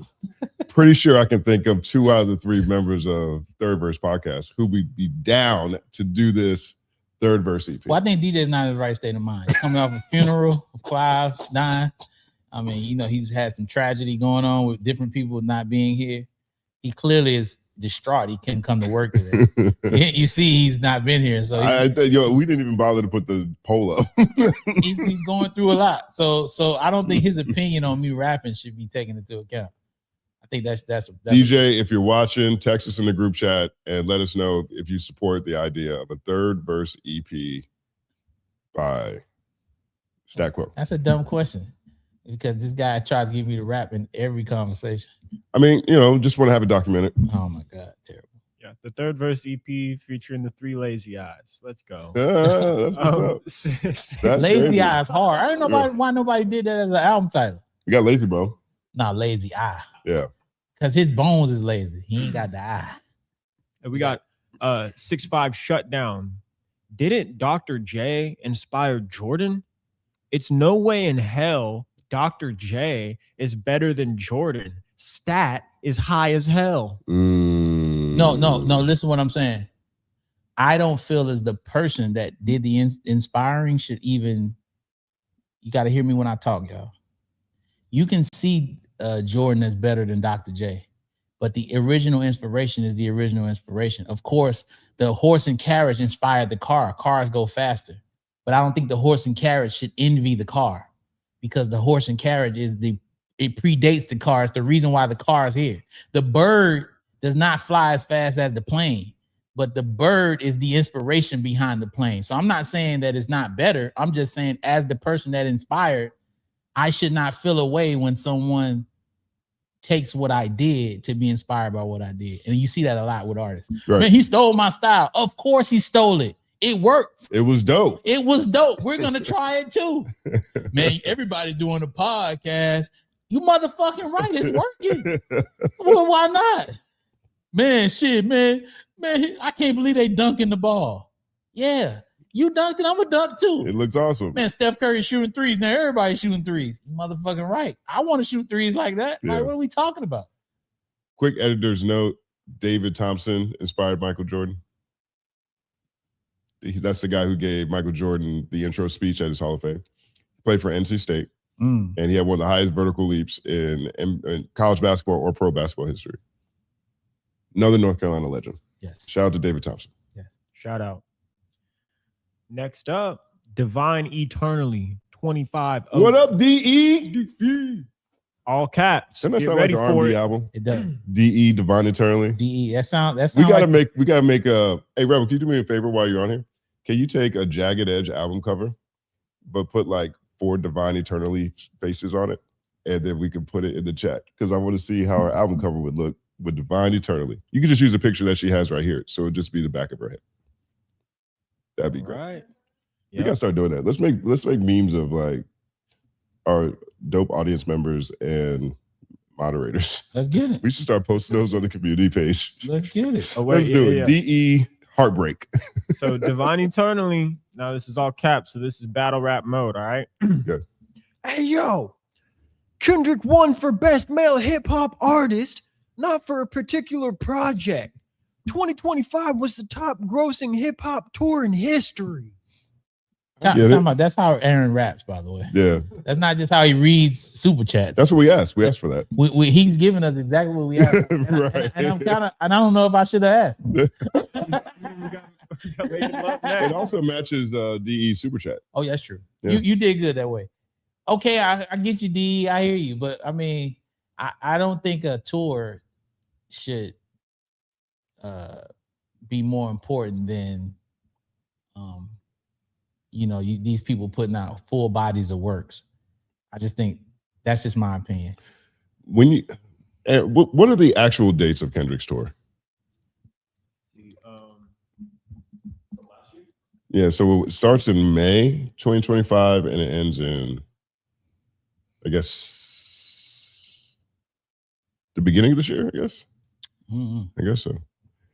I mean, I get it. Look, it's the highest grossing hip hop tour in history. It's a major thing.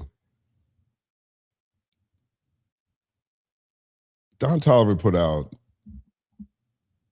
incredible project right now.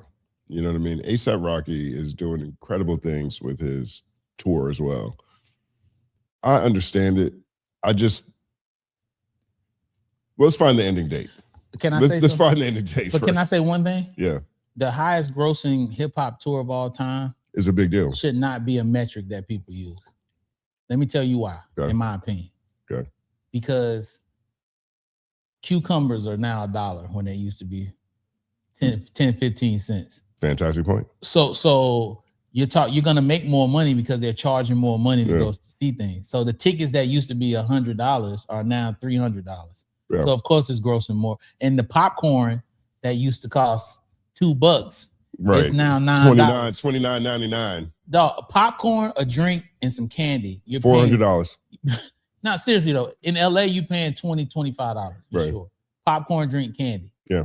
And if you get like hot, you go all out, you spend $100 easy. So saying it's the highest grossing tour doesn't really.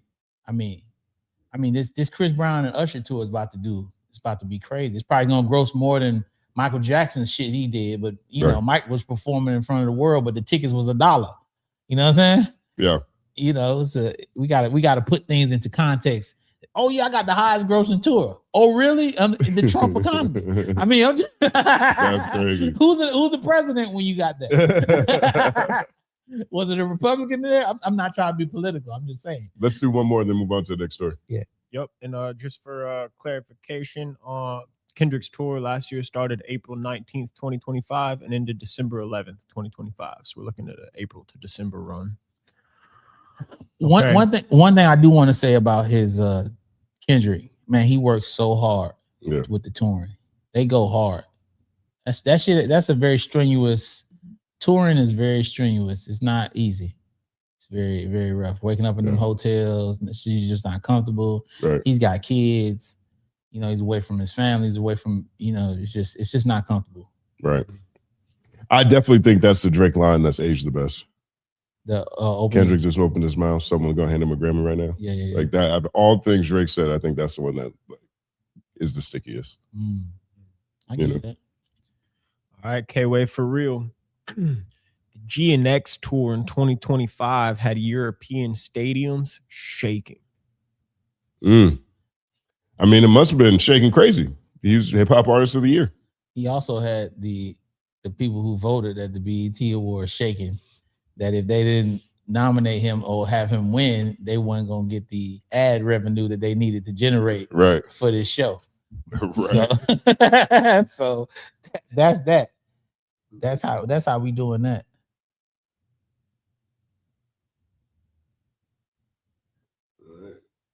Oh. The third thirst.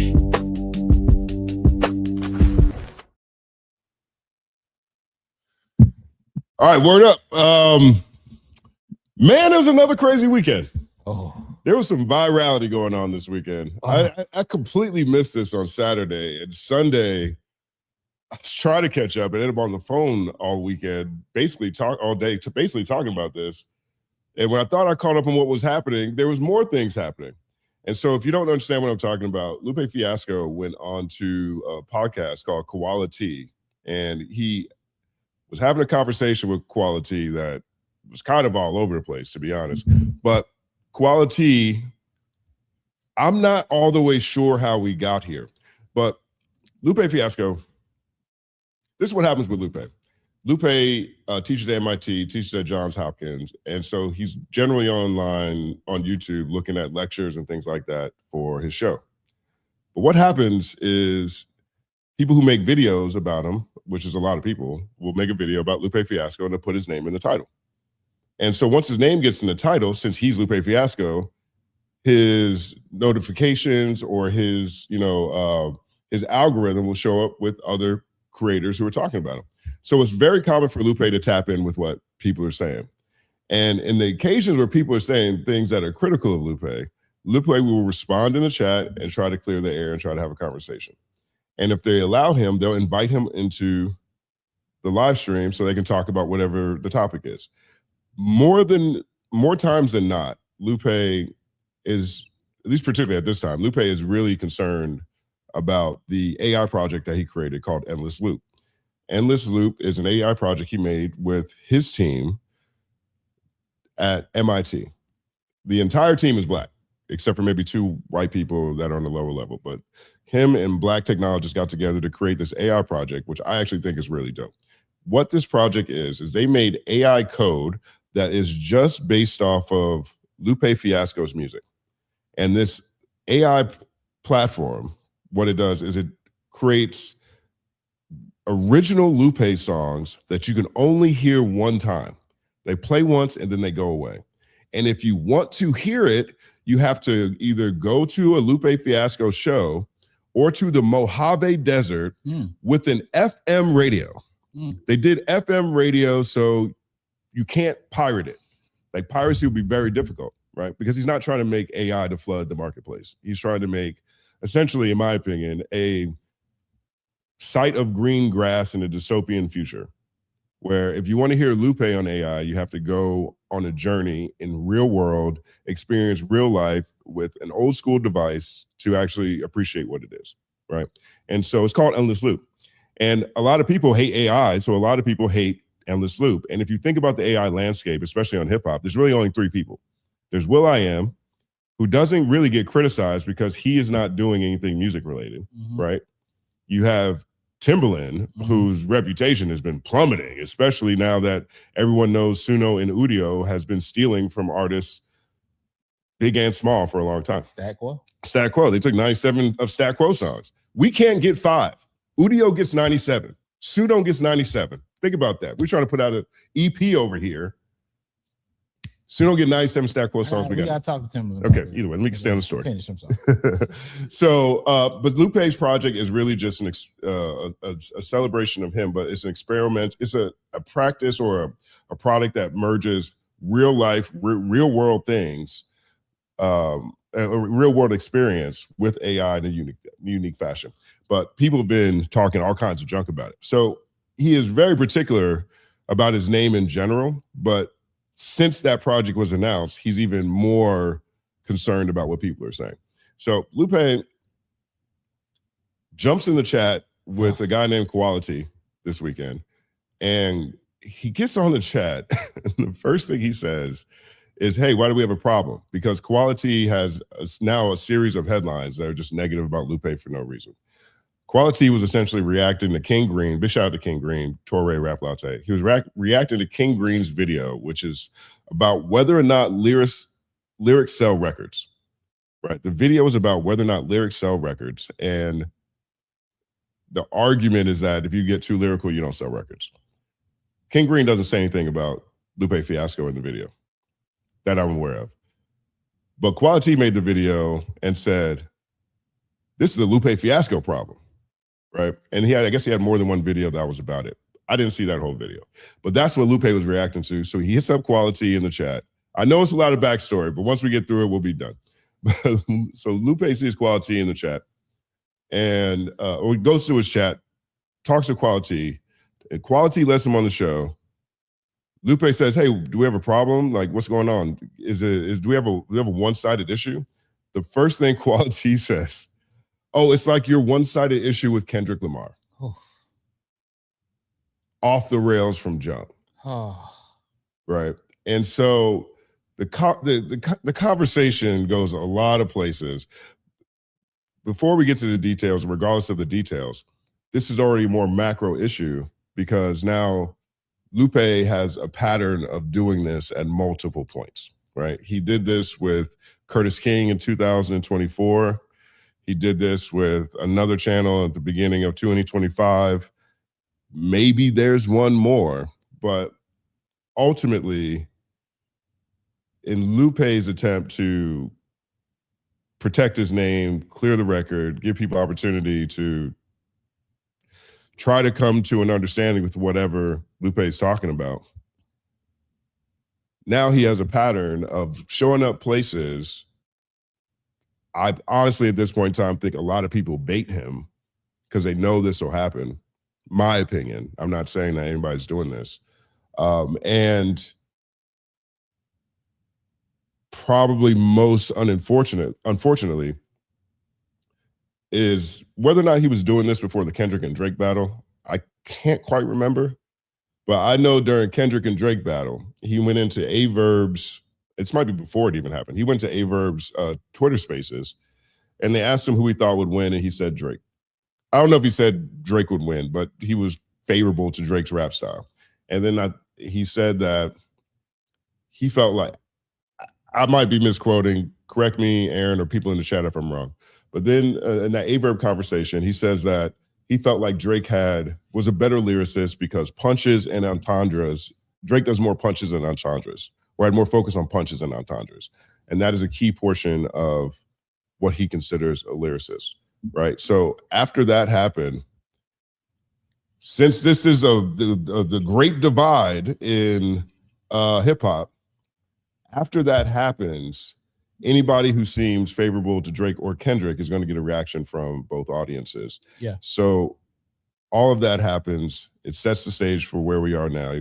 He goes on Kurtis King. It was a rough conversation for a lot of people. It's my understanding that Kurtis and Lupe are actually cool now. That's my understanding. I'm not quite sure. Then he goes on to another platform at the beginning of the year, which goes terribly. Like that one went so bad.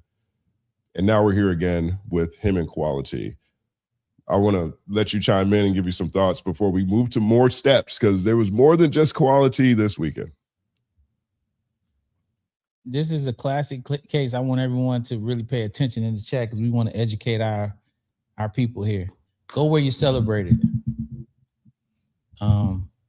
If someone is saying negative things about you, you don't platform them in their negativity. It's a way for you to speak about what they're saying, but you don't platform them. So going on their show or going to have a conversation with them, because I don't, no disrespect to any of the people that he's talking to, I wouldn't put them on the level of him in their profession and where he is in hip hop. And for anyone say the Lupe problem, anyone even address his career as a problem, that's just a messed up. That perspective is wild. There's no problem about a guy selling millions of records actually being a lyricist.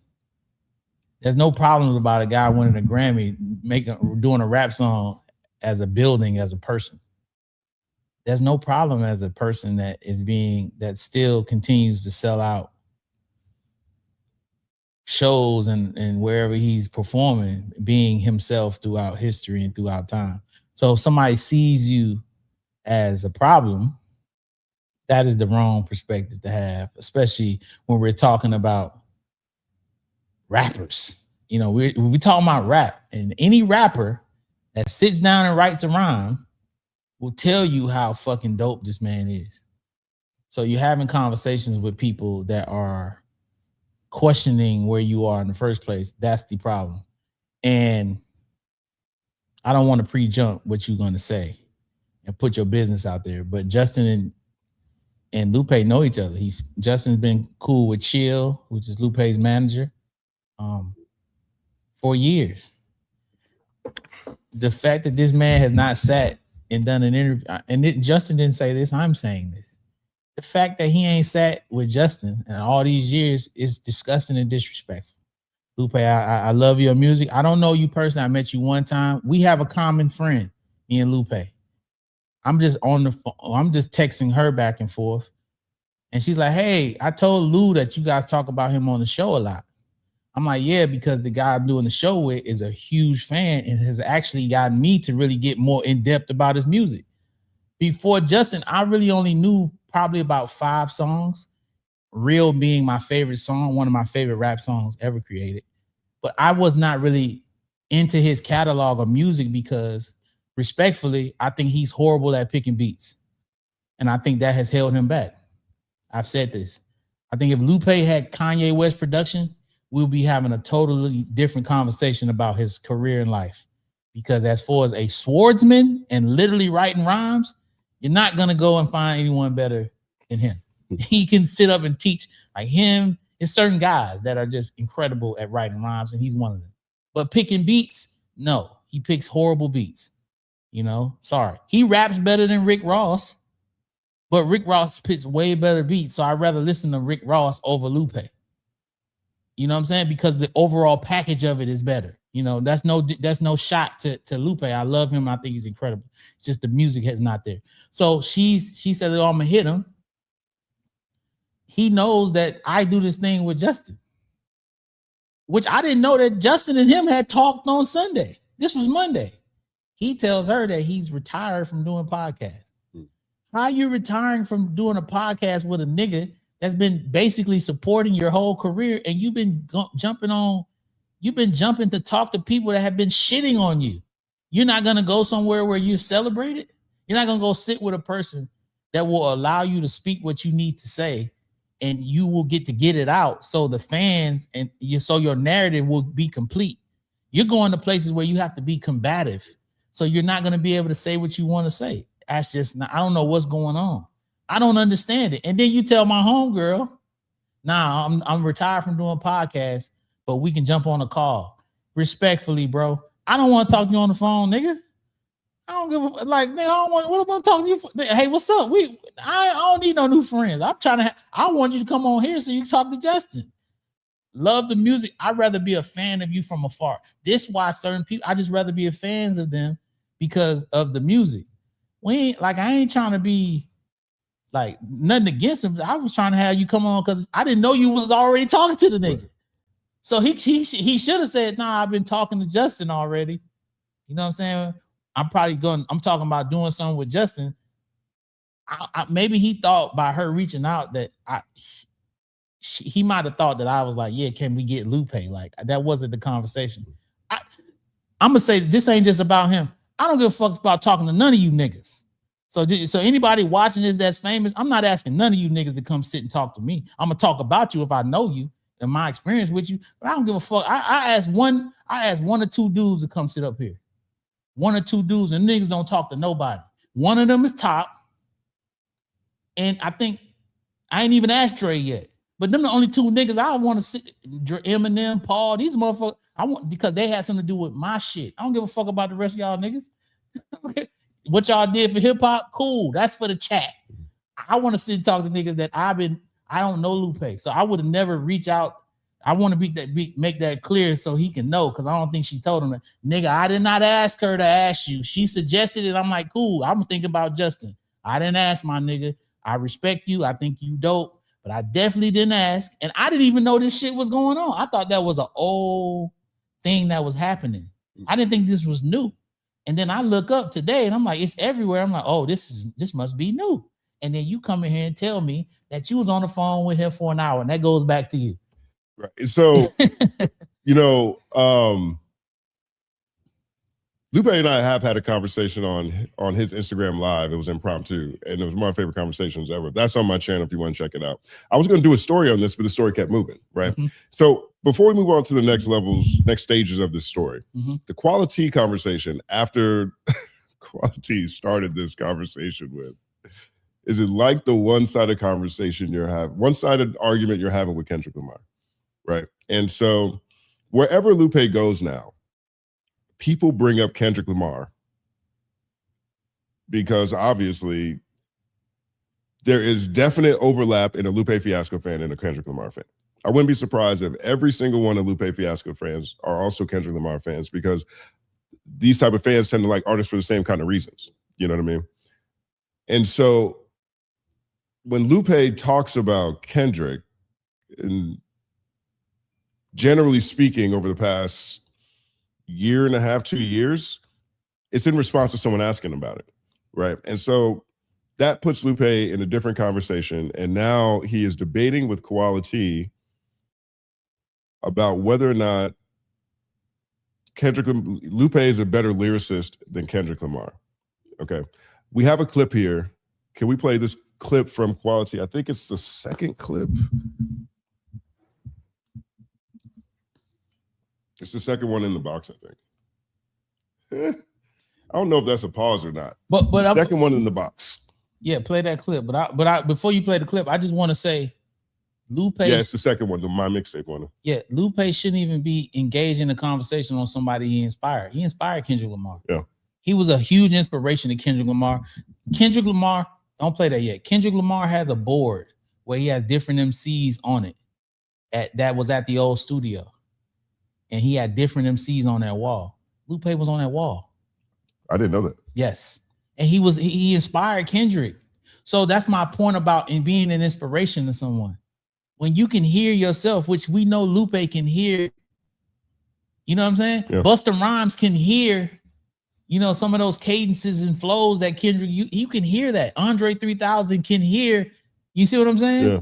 Andre ain't somewhere talking about downplaying the influence. Yeah. You are an influence to these people. You ushered in a generation. That's like you coming on here and he seeing you talk about hip hop and he mad at you when your whole fucking blog career was because of this man. 100%. Literally inspired by his music. He inspired you. Right. For real. And this is a real thing, because I was writing rhymes for 2 years before that with my cousin Shy, like just getting closer to a culture and a craft that I love. I got a helicopter that never gets off the ground. I got probably the most terrible tag you'll ever see. I tried to spin on the ones and twos for my radio show, lost all my listeners, all 12 listeners left the room, you know what I mean? And I was writing rhymes and listening and studying how people, find pockets, what makes them great, getting close to it so I can get closer to this thing that I love. Lupe came out and I started listening to his rhymes. I'm like, I am so far away from this dude. The only thing I can really do is tell my friends how dope he is and why they need to listen to him, because everybody was, all the media companies had consolidated and everybody was hearing the same music no matter what region they were in. And this is what's happening on the blogs. And I started emailing my friends about it, and that turns into my career. You know what I'm saying? So super inspired by Lupe Fiasco, 100%, right? And so this inspiration comes in a lot of ways. And I've had a lot of people tell me that how my work has influenced them. I see people doing incredible things who have told me that they wouldn't be doing what they're doing if it wasn't for me. You know what I mean? And so I've always tried to embrace that, like lean into it, because everybody comes from a branch of something. Like I think about Kendrick and Lupe and Nas all coming from the Rakim branch of hip hop tree. Absolutely. Like to me, that is where the lineage goes. Absolutely. You know what I mean? And so this conversation has gone to different places. But here's the thing about Lupe Fiasco. He teaches at Johns Hopkins. He teaches at MIT. He teaches rap in theory and practice, right? So he's teaching like sort of the science behind MCing, not necessarily just how to write or how to rap, but the science behind it. And so he is always giving talks. He's very particular in how he looks at what MCing is and what MCing isn't, and what lyricism is. And he puts a lot of focus on entendres, metaphors, punchlines, similes, etc. And so this clip we're about to play is from Quality, and this is him talking about how he feels about his skills as a lyricist versus Kendrick Lamar, and he's talking about them and right here. So take a look. That you are a better rapper than Kendrick Lamar. I find it crazy that I say everybody, and that doesn't encompass everybody. See, but that's different. I'm not talking about albums. I'm not talking about making songs. I'm not talking about being an artist. All things that I've said all these years. He's a better artist than me. He makes better albums. He has a better team. He has better beat selection. He has better production. When it comes down to lyricism, when it comes down to these lyrics and putting these bars for bar for bar for bar, no. Everything else, for sure. Right. So I don't think nothing wrong with that. I don't think at the core of what he's saying, Nothing wrong with that. nothing wrong with that.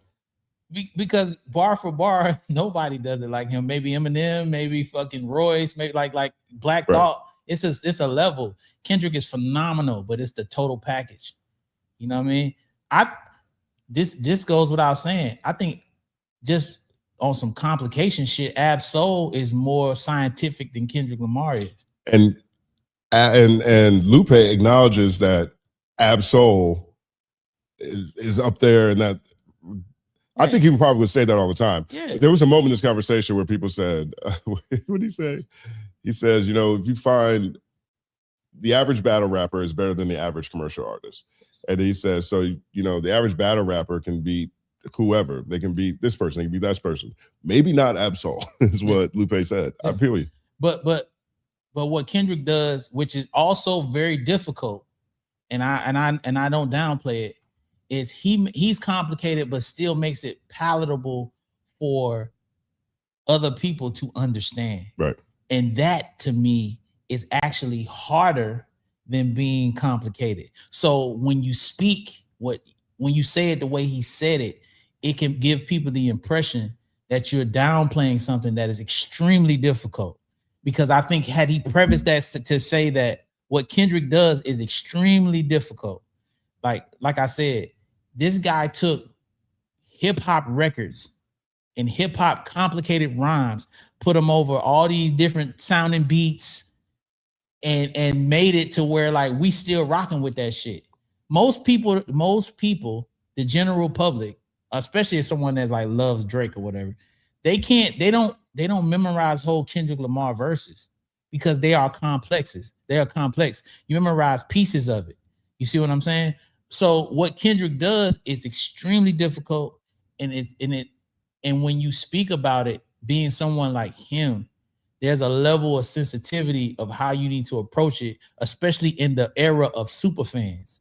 So when you're talking about Kendrick and you say anything, especially with your history, it doesn't matter how much props you give him. We're going to go right to the negative. And he does the same shit on how he picks who he's gonna talk to. Because why would I go sit down with all these people that shit on me when the person that loves me is right here? He can come do his shit with you all day long. He going Culture United. He don't got to come right here. He can go all these different places. He know you exist, but you choose to go sit with motherfuckers that's gonna bait you and put you in a position to look like a hater. And regardless of what he said and how he says it, he looks like a hater because he probably does have, without him saying it, he probably it's showing. It's like when a nigga say your skirt showing. You can try to hide it all you want, but how you feel about somebody might come out. And maybe he did have some kind of like animosity, not understanding about how influential he was. And maybe he felt like some of the things Dot was doing was stealing from him. And maybe he had some envy. You got to admit it, dog. I ain't rapped in years. Dog, when I watched Kendrick Lamar on that stage do Euphoria, bruh, at the pop out, that's one of the first times in my life, I said it on here, where I was envious of another nigga. I was like, dog, listen how they are saying this complex rhyme back to back to back. I think Kendrick is more complex than Nas. And Nas is very complex, but Kendrick is a little bit more scientific than Nas. Right. And to get a crowd of people saying them rhymes like that, are you crazy? Right. You know how fucking phenomenal that was? And even me at the moment, I stepped outside of my executive like, damn, I wish I could have had people doing that. Like, really? So of course, you got to admit it as a person like, damn, that nigga did that shit. Yeah. You know what I'm saying? Right. So I think maybe sometimes when Lupe in certain situations, he's having conversations with people, they putting him in a bag where they feel like he hating. So the remedy for that is to talk to go where you celebrate it, my nigga. Stop talking to people that don't fuck with you. You know what I'm saying? It's plenty of comments where people talk shit, and I ain't not about to be, oh yeah, let's go talk about it online. Why would I go talk to you? I'm gonna go fuck with Miss Hummus. I'm gonna fuck with Kay. I'm gonna fuck with motherfuckers that fuck with me. You know what I'm saying? I'll sit down with Cutter. You know what I'm saying? I'm gonna sit down with Aaron, Laura, Robin, Rebel. I'm gonna sit down with Justin. Why would I do a podcast with somebody that don't like me? I'm sitting with my nigga. So tell me, Stat, why your career never took off, my nigga? What kind of bullshit was you on? Right. Huh? Tell me, Stat, you couldn't write a song good enough, huh? Whack ass nigga. Well, I told Eminem to give me $1 million to do his bullshit song, and he told me to get out the studio. My career was over. Nigga, what's up? That Lupe, my boy right here, baby. Listen, I don't want to talk to you. Not saying it like that. I don't need to talk to you. I can't say you told time. I'm not gonna say her name. I can't believe you told old girl we can have a conversation offline. Nigga, I don't want to talk to you offline. Have I ever asked to talk to you? How long you and her been friends, my nigga? Has she ever hit you and be like, hey, my boy Stat want to talk to you? Nigga, I don't want to talk to nobody. My phone's on do not disturb, my nigga. I don't like talking to none of you homo sapiens. All right, real quick. So there's more to this story. There's more to the story. But at the core of it, that's what Lupe's argument was in this conversation with Quality. And truthfully, his argument has been the entire time, right? The entire time with this conversation about him and Kendrick is based on his point of view on lyricism. And what he did there was acknowledge all the things all the sliders that Kendrick is way higher on than him, right? That's always been there. This Kendrick Lamar stuff in this past 2 years, when he's talking about it, other people are bringing it up first, so he is responding to it. That comes to the question that you said, why are you sitting down with people, that know this about you? Because two things are just true now, right? One, when Lupe talks, Kendrick fans look at this as an opportunity to go viral because he is viewed as a Kendrick op. From my understanding, he's cool with TDE. I know he's real tight with Absa. They're like brothers. From my understanding, he's cool with Kendrick. All these things, right? But in the super fan world, Lupe is a Kendrick op. And it stems from a lot of different things, right? There was a conversation in 2014, I think it was, on Hot 97, where Lupe said that the conversation about who Lupe thinks is a great lyricist. And he mentions Doom. He mentions King Los. Los is crazy. Doing this too. Sorry. Perplexingly, he mentions Logic. Now, I've done this multiple times because I was running Hip Hop DX. Logic is dope, but you can't say Logic is dope and Kendrick's not. This is no. He doesn't say Kendrick's not dope. Oh. This is just who he names on his own. Logic is dope. Right. And so here's what I think about this. One, I've looked at this moment a lot, right? Because I also think that what's happening here is people don't take Lupe Fiasco's jokes as jokes. I think he has a very stoic nature to him. I think he's very regal just in general, you know what I'm saying? Not necessarily to put off from people, but he's a West Side nigga from Chicago, you know what I'm saying, whose manager was in jail for 17 years for shout out to Chill, man, real nigga. Love Chill forever, you know what I'm saying? So he has this perspective. He's not the most gregarious person, you know what I mean? And so I don't think that comes across on screen very well. Example of that is 2 weeks ago or 3 weeks ago at the LA show, he was on stage, forgot the lyrics to Kick Push 2 to do crowd work and joke. He was talking about, oh, I hate you fans. You guys stole my debut album, kept me from putting up 1 million in a week, because the leak to Food and Liquor is a significant part to his overall story. If that album doesn't leak, he's probably on pace to go platinum. You know what I mean? Like with the anticipation that was around it. It ended up leaking. He ended up doing like 118,000, which is like really great for a new artist, but wasn't what they were shooting for.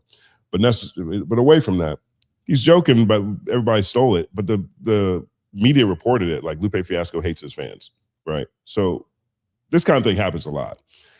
In that moment on the Hot 97 interview, I actually had to go back and look. Because again, I was running Hip Hop DX at that time. So I went back. I was like, what did we give Logic's album? Like, what was Logic doing at this time for him to even be in this conversation?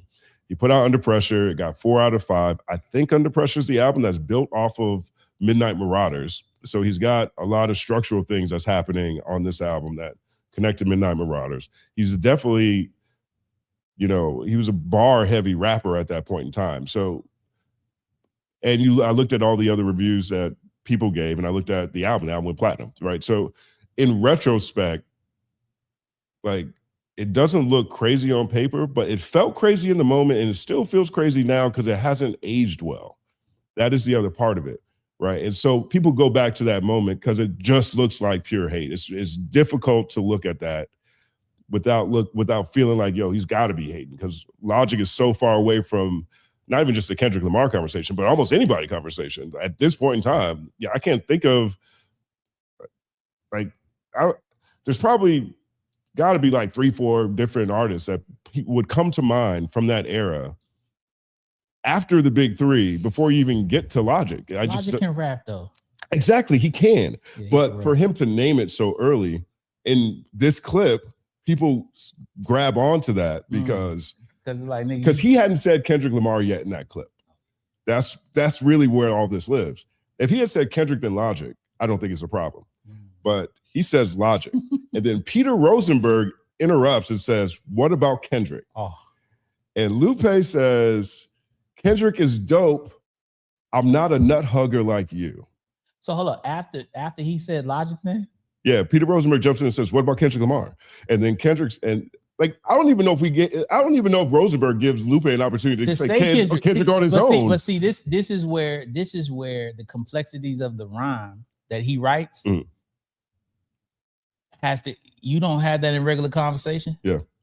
Because this is where you say, I was about to say Kendrick before you interrupted me, and it would have been over with. Well, you see what I'm saying? Exactly. Because you can't say Logic's name and then not say Kendrick. Right. Dog, listen, I'm gonna let you keep going. In a studio session with Schoolboy Q, and somebody said Logic name, and I'm like, yeah, I mean, Logic dope, he can rap. That nigga Q was like, he ugly, car. He ugly, car. Q was like, ugly, car. I don't know if he was saying he's not dope. I just know Q's like, that's ugly, car. Cuz ugly, car. Anyway, go as you say. I just remember that about Logic. Right. So, but that's how this clip goes. And so Lupe's reaction is, Kendrick is dope. I'm not a nut hugger like you. Now, I can understand how people could look at this and say, "Oh, this is just straight hate," especially as time passes, right? I know Lupe's personality. I think Lupe was joking with Rosenberg. I don't even think that was about Kendrick at all, personally. Yeah. But now it goes back and forth the about Kendrick shit. Yeah, rather whether or not Rosenberg is nut hugging Kendrick, right? So now that happens, and then later on, Kendrick comes on Hot 97. At the beginning of the interview, Ebro says, "I want to get this out the way real quick. We had Lupe Fiasco here, and he said that Rosenberg was a nut hugger because he loves you." Lupe Fiasco called Rosenberg a nut hugger about you, or something like that. And Kendrick says, "I don't agree with that. You just love the music, right?" And he says, "Yes, thank you." Right. But that whole exchange has been shared ad nauseum for the past 12 years, right? And it stands out because of additional things that happen over time. A lot of additional things happen over time. And so Lupe's always maintained this position about what lyricism is and metaphors, entendres, and things like that. And so when that conversation comes up, when people ask him about it, he gives the same answer. And this is how it comes across. I'm giving the backstory because all of this comes up to this next clip that we have from Aaron. Because another clip from that conversation, Lupe talks about battle rappers versus commercial artists, right? And so here is a clip of Lupe on Quality explaining to Quality his position on battle rappers and commercial artists.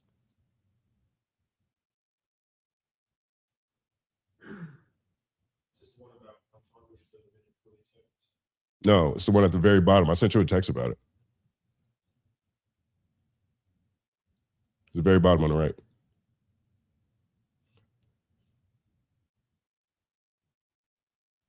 I can just play it from my phone.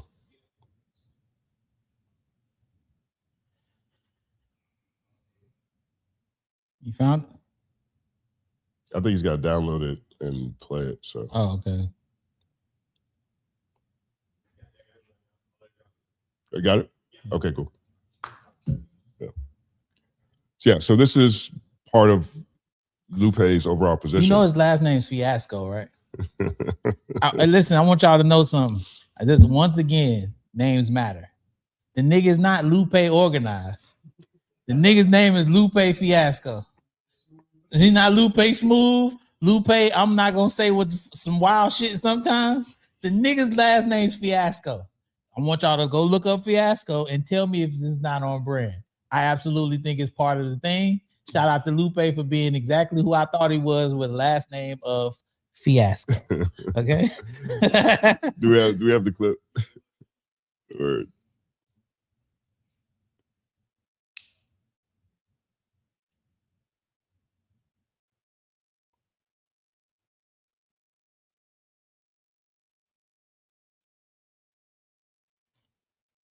What's the problem? You pulled a Lupe on me. You done freaking started from the beginning, and then I got to the end, and I forgot what the beginning is about. I'm trying to hold on. Hold on. Refresh. No, yeah, we gotta still trap. We gotta go back to what the freaking. My memory's like a still trap. My memory's like a still trap. My memory was like a still trap. Is that the freaking the MIT thing, or is that Lupe rapping wise still trap memory thing?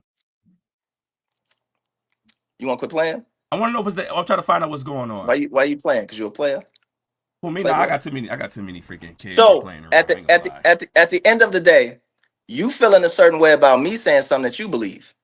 I have more to it, but you want me to get to that. But I mean, why we got to build up all this shit around it? No, like, let's get to the nitty gritty, right? All right, forget that. You spam my. Let's get to the nitty gritty. You spam my comments. You feel a certain way about me about saying something that you believe because you're a rapper, and you believe the same fucking thing I do.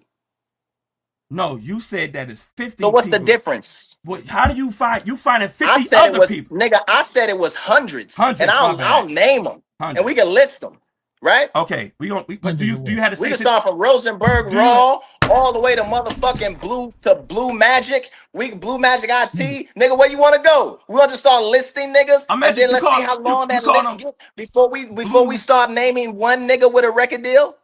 No, I don't. As the better rapper, how you feel about how you? Hey man, get out of there, dog. It's over. Yeah, no. Did he say hundreds of niggas is better than Kendrick Lamar? He said hundreds of rappers. Well, that would be the implication in here because his standpoint is there's hundreds of rappers, including battle rappers, who are better than rappers who are on labels. And yes, that would include Kendrick Lamar in the interpretation.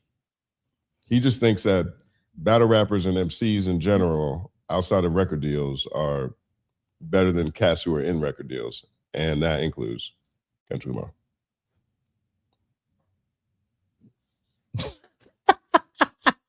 Come on, my nigga. What are we talking about? What are we talking about? What are we fucking talking about? That's why niggas call him a hater. Hundreds of niggas better than Kendrick Lamar at rapping? Are you fucking serious right now? Hundreds? That's what I'm saying. He too good to be doing that. You too good, man. You too good to be doing that. You too good to be doing that. You understand too much to be doing that. Hundreds of niggas? Hundreds?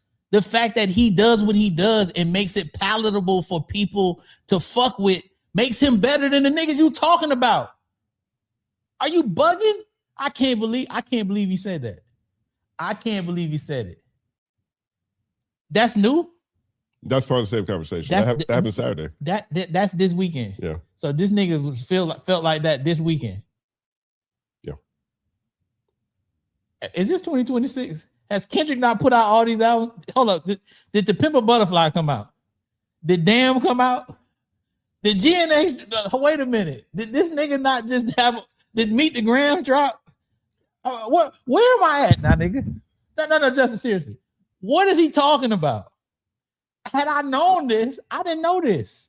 I really thought this was some old shit. When me and I'm texting and she talking about asking him to come on.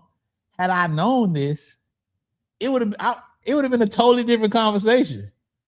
I definitely don't want to talk to a nigga that think 100 niggas is better than Kendrick Lamar. Oh, when I met that boy, listen to me, man. Fuck meeting him. When I heard that Heart Part 2, nigga, like when the nigga hit the heroin for the first time, dog, and that tear come out his eye. I ain't never did heroin, but I'm just saying, nigga hit the heroin and that tear come out. When I heard the Heart Part 2 for the first time, dog, do you know what that did to me in my body and soul? When I told Dr. Dre, I said, Dre, I have $100,000 in my bank account. If you don't sign him, I'm going to give Top Dog every dime. This nigga is the greatest nigga on earth. When they played Section 80 for me, and them niggas were saying not put Section 80 out, and I went outside of that studio with Top and told him to put it out, and I told Top that day, just like when I heard Doechii for the first time, I said, go buy a plane, my nigga, an airplane, just finance it. You don't got the money now, but you will. You will. And when I heard Doechii, I said, go get another plane. Nigga, what 100, nigga, 100. That's so disrespectful. That's what I'm saying. That's disrespectful, bro. I'm sorry. I love Lupe. Yeah. I love him. I think he's phenomenal. I think he's, both of them niggas better than me. I tell you that. Y'all, both of these niggas that we talking about rap better than me. I'm humble enough to say that. Yeah. Nigga, Lupe made Kick Push, which is a double entendre for some whole other shit. Fly as fuck. He knows how difficult it is to make those type of records. He made them. Kendrick just made more of them. In actuality, if you really want to get down to it, I've told you this. Kendrick Lamar is the manifestation of Lupe. He was Lupe on steroids. Just like I thought J. Cole is the steroided version of Common. These are the continuation. These niggas have continued what you did and took it to another level. Are you fucking crazy? 100 for you to disrespect your own legacy like that? Because shitting on him like that is shitting on yourself. Because people like me who understand the gems and the things that Kendrick has utilized in his music that you inspired him to do, that's horrible. And I tell you that man to man, that's horrible. I don't want to rap with you. Don't put me in no complicated bars, nigga. I don't want to talk to you. I don't want to do no songs. We ain't got to get on the phone. You ain't got to come sit here. Sit with my man Justin. He a fan, my nigga. I think Real is an amazing song. One of my favorite songs by you. One of my favorite hip hop songs, period. I'm not saying this because I want to sit down with you. I'm not dissing you because I want to talk to you. That's not that type of deal. We don't need to get on a live chat now. It's cool. But that shit is fucked up and you're shitting on yourself. That's called cutting your nose to spite your face. Ladies and gentlemen, you are watching a nigga destroy his own legacy as we speak. You're watching it because the people in this chat love him. But you're going to be opposed to some shit that's basically a continuation of you because what? Because some fans got you because super fans got you feeling away from some bullshit you didn't say it, talking to people that don't fuck with you anyway. You have to take responsibility. You know what I'm saying? My baby mama ain't shit. How did she become your baby mama, my nigga? You fucked her.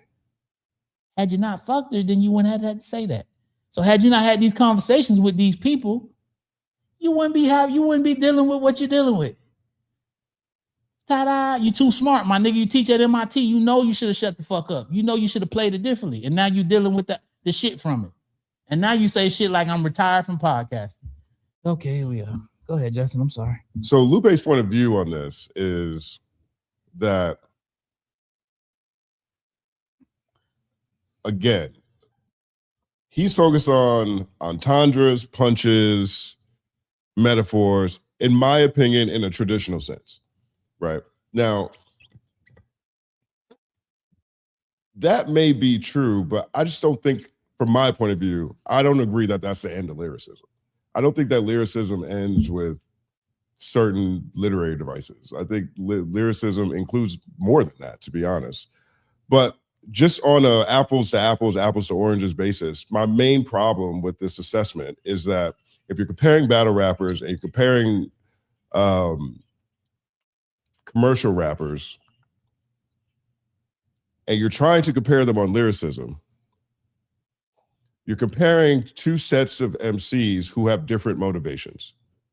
The battle rapper motivation is just the bars, just the way to make an impact through punches, metaphors, whatever.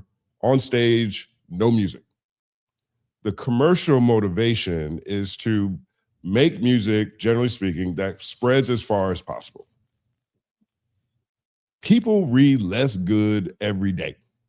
Every day, less good readers, more of. Like, for real. Yeah. And that is reflected in the rhymes. Like in the music that's being sold. People are trying to connect with an audience. So their motivation's already different. So yeah, I would say that a battle rapper is more lyrical than the average commercial rapper, but that's not to say that the average commercial rapper can't be lyrical. And my biggest thing with that when it comes to Kendrick is that we're basing whether or not Kendrick is lyrical primarily off of his commercial releases. I don't have a relationship with Kendrick to know what he's like in the studio. I haven't seen Kendrick, just rapping to rap.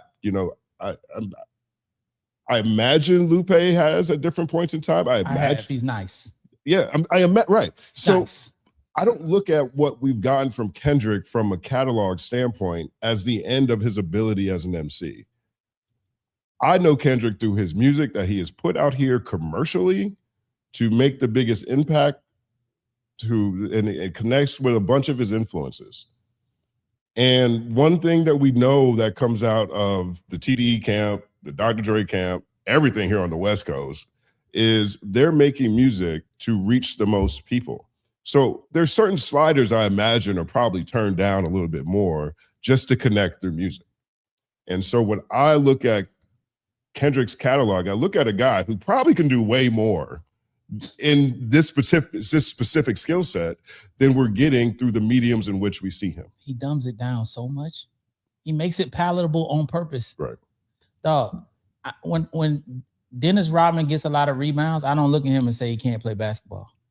I just say he's very good at rebounding, but he can play basketball if he gets out there with regular. If Dennis Rodman go play ball with me and you, his game looks totally different than it does when he's playing with a bunch of NBA players. He's doing what he does. It's a specialty thing. Right. So a battle rapper, like somebody like Aaron, their specialty is battle rap. But Aaron does not make songs as good as Kendrick Lamar, right? Now, I've seen Kendrick Lamar battle rap, and no disrespect to Aaron. I've seen Kendrick Lamar battle rap, and he battle rap better than Aaron, right? Right? So for me, Kendrick Lamar is a better rapper all the way around than Aaron is a rapper. But Aaron is growing. Aaron's 27. He's 26. He's still growing, trying to figure his shit out. But I'm not shitting on Aaron. I'm just saying. But to have a conversation for someone that is as elite as Lupe is, it's very insulting when you say there are hundreds. He didn't say 800. He said hundreds of rappers that are better than Kendrick Lamar. You can't do that. Now you can say, there are 100 artists I personally think are that I would rather listen to. I'm not really into Kendrick, if that's what he wanted to say. But it's still dumb because that's your legacy. I don't understand why he wants to shit on his legacy. Why he does not understand that Kendrick is an extension of him. I don't understand why he can definitely hear it. Me and you've had conversations off the record, different albums, different songs where they connect back to Lupe joints. And Kendrick, if this nigga was not such a fucking hater, Kendrick probably would have been talking about how much he was inspired by the nigga. Now he can't even say it because your dumb ass has been out here talking crazy. And not you dumb as a person, but what your takes in this situation are dumb. This is dumb because it's an indictment on you. And I just think it's bad, man. He too great. He one of the guys.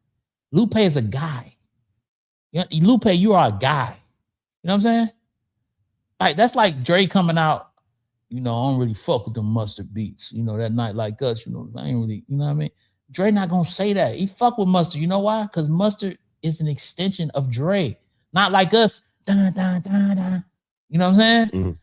Like Will, when he made Humble, I was thinking of Dr. Dre, what he would make for Eminem. And then Dre saying, I'm gonna shit on Mike Will, because they doing it a different way. You get what I'm saying? But it's still extensions of you. You see what I'm saying? Like it's a bunch of white rappers that came out that did their thing, and I felt like there's a bunch of the non-white rappers, even Aaron, are all influenced by Eminem. So Eminem could just come out and be like, you know what? Every white rapper is garbage. I know thousands of white rappers, of other rappers that's better than all these rappers. These people are extensions of him. You know what I'm saying?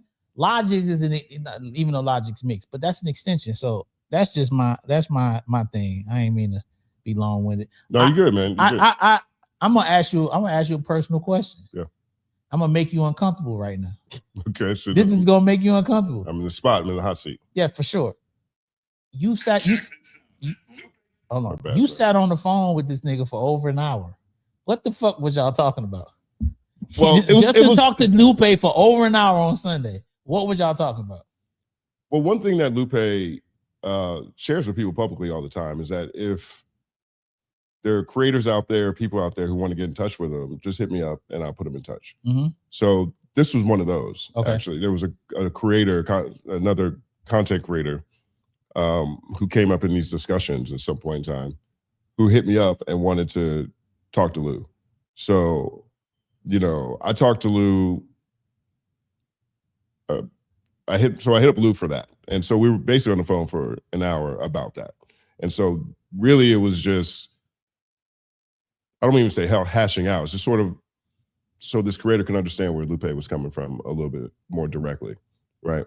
Because there's two things that, I experienced with this. One, I'm a super Lupe fan, like just straight up. And I'm a super Kendrick fan. And so in general, it's just uncomfortable to me to see two artists.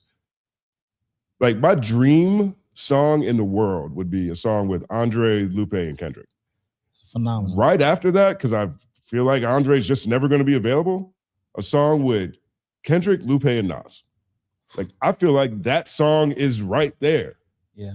Like, I want to, if you can get Kendrick, Lupe, Nas, and Rakim, we could remake that Sprite Classic commercial with KRS-One, Kanye, and all these guys, and it'd be amazing. And Nas was on that too. Yeah. Like, I want to see this branch together so badly. Yeah, Andre, yeah. And this like makes that difficult in my mind. Yeah. Two,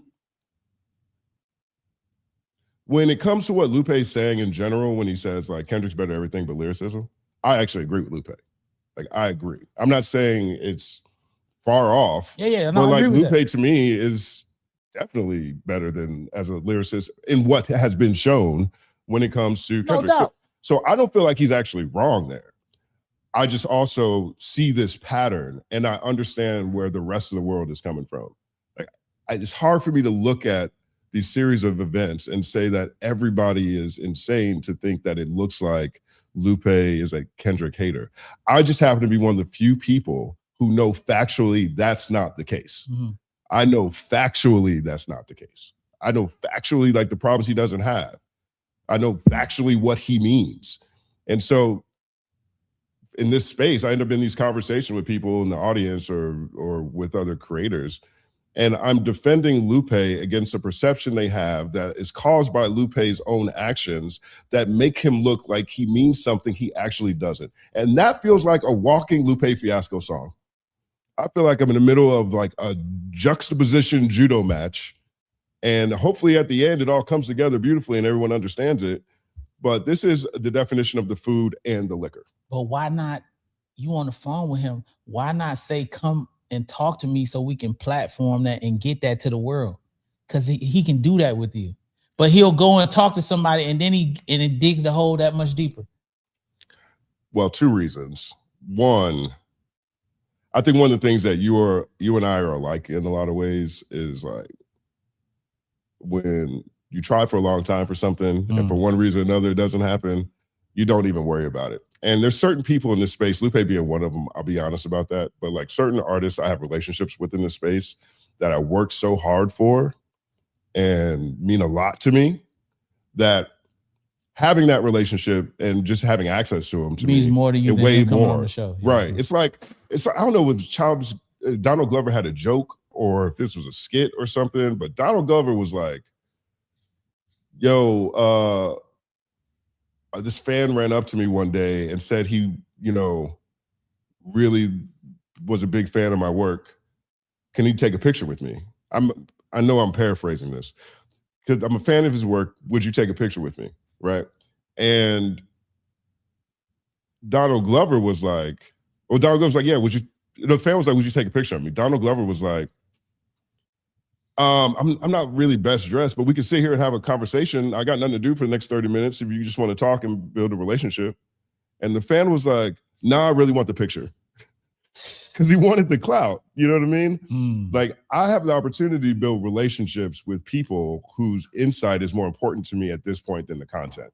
So if I have to tell anybody that I rock with at this point in time, hey, you got access to my platforms if you want to get a message out, to me, that'd be shocking, right? But also understand closed mouths don't get fed. So I can't really say that I'm sitting here like pressuring them still to like try to come on the show. I just think about it differently now. No, I feel you. I can respect that. I just don't want to build with niggas that ain't trying to build with me. Well, I can't. He absolutely is. Like, but between him and Chill and First to 15th, like there's been so many significant builds. I just look at it differently when it comes to like. Okay, for instance, but see, this is the thing, like they're too much. The people that I would want to have on the show, I wouldn't ask them to come on the show yet because I don't want to be, because it's not. The show wouldn't benefit them like I would want to. You get what I'm saying? Right. I want it to benefit them based on where they are. You see what I mean? Right. In Lupe's situation, because the people that have a problem with what he said are on your platforms, and he's going places where he's going to platforms that are smaller than what you have built to talk these things, and he's being put in a light that personally that's not where he's at. But all we can go off is what he's saying. So it's coming off in the wrong way because he's not as articulate in getting his point across when people are yelling at him about what he's saying. You get what I'm saying? 100%. Whereas if he was talking to you, he would be able to get it out clearer and people would be like, oh, okay, that's what he meant. You get what I'm saying? Right. So to bring it back home, in the case of Dre, Eminem, different people that I would want to have, Paul, like people that I want to come up here, right? They're not just going, you don't just see Dre doing interviews with anybody. He just did some shit with a guy that first played his record in LA who been in the industry for about 40, 50 years, literally. Right. He debuted Dre's song. Dre did that interview. But you guys don't see Dr. Dre doing fucking podcasts or interviews. He did it with Forbes and shit like that. You don't see Marshall coming out doing interviews. Right. So that's why yeah, man, I'm gonna do it, but I'm gonna do it when I'm rolling out everything that I'm rolling out. Right. He didn't tell me no. He said I'm gonna roll it out everything when I'm rolling out everything that I'm doing. Now, if Top was doing interviews for people that was like smaller, I would be offended. You get what I'm saying? Right. But I do respect and appreciate that you know how much First and 15, how that whole team has been influential to your career. And essentially, it's more important to you to maintain that relationship than to harp on the fact that this guy keeps doing interviews with the guy next door and you're sitting right here. It's crazy. So you want niggas to contact Justin to talk to you, but the nigga Justin got one of the biggest platforms to talk about this type of shit. You don't want to get it, and he's your ally. So it would be in your benefit to have that discussion. Like, this shit don't make no, that's what I'm saying. He too smart for his own damn good. This shit makes sense. It makes sense. This nigga said, I'm retired from doing podcast. This your retirement? This you gonna go out on your swore like this? You don't retire like this, baby. Come back. Yeah. So that's what happened with Quality. It's more? Sadly, there's more. I didn't even see all of it, to be honest, because he ends up going on to Jason's podcast. He formed the YouTuber, podcaster, MC, formerly known as Jalopy Bunkus. Awesome guy, really awesome guy. Right. So he goes on his show with Skip from We Are Deciphered. Big fan of We Are Deciphered. I love what they do over there. And sits down for another conversation. Now, in that conversation, Aaron's gone. We'll come back to that here in a second. Oh, you got it? Oh, you got it? Okay. So let's hold that real quick. I just sent you screenshots. Actually, you know what? Hold up. Yeah, play that clip real quick. The clip. Don't show the screenshots, but play the clip. It should say Jason. There's the first clip that was in the doc. It's a video clip. There's only two, I think, or maybe there's only two in that first cell. So the first one in that cell. Mama, game over. There's a Twitter link. So.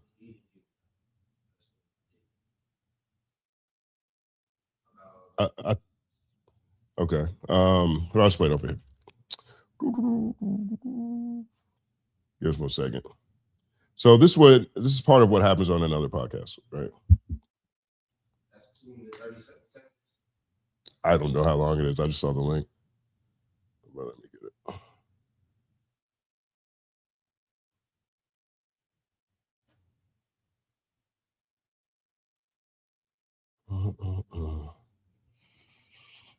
This nigga Lupe is crazy, man.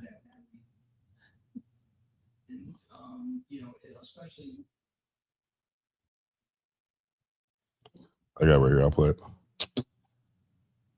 This nigga's at hundreds.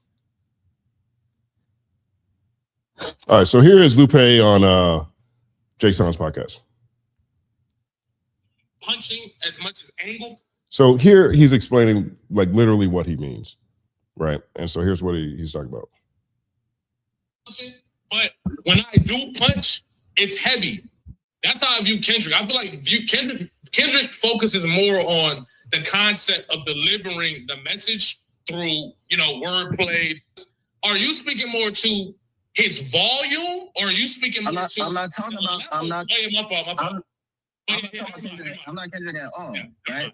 But for your like piece, like, you know, I agree with your position. There's people who use punches at a certain way for a certain thing, who speak to a certain demographic, who's able to absorb a certain amount of information at a certain amount of time within a certain frame of time, right? And there's other people who want that whole other shit, who really appreciate that, and they look down on. I'm talking about fans. They look down on people who don't do it at this high level. The same way, like if you went to a battle, the crowd is, if somebody came in there with really simple, like subtle nuance references to some random shit, even though it's the reference point is crazy, and the way they put it and built it together, the nigga who's gonna hit you with a bunch of current Knicks, FIFA 20 current shit, right? Like current schemes and reference points is gonna win.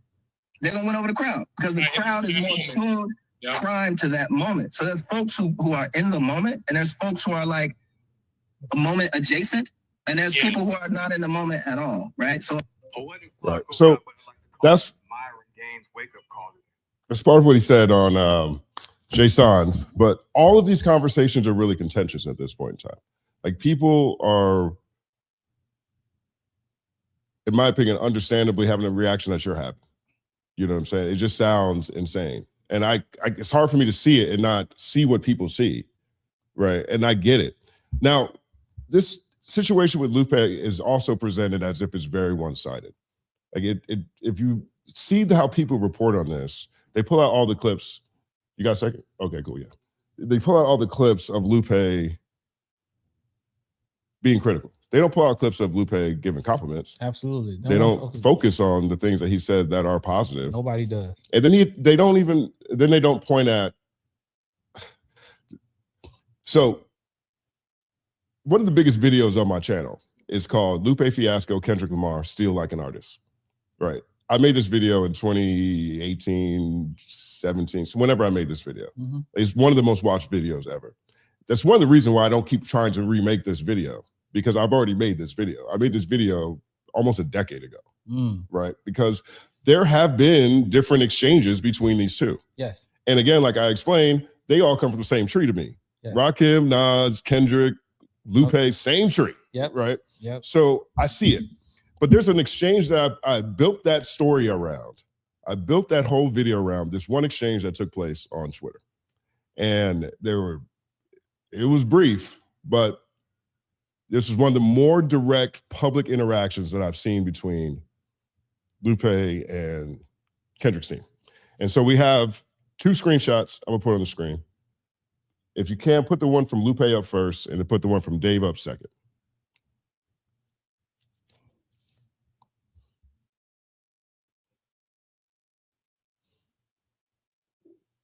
Stay up? Okay. I guess it's coming. There's always a delay. So this first clip here says, no matter how far you go, you will reflect me. All black album covers, backwards albums, ninjas, I'm getting suspiciously delicious. What he's talking about is the release of Damn. On Damn, Kendrick calls himself Kung Fu Kenny. Damn, he goes with the backwards album. The Black Panther album comes out, and the album covers are similar. He dissed him. That's a diss. Kendrick's dissing Lupe. No, I'm saying Lupe's dissing Kendrick. Yeah, right there. That tweet. Right, but he feels like they're taking a lot of concepts.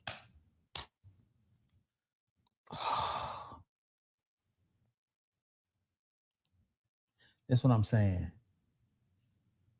Respectfully, I'm gonna say it again. How can you be? How do you want to be the best?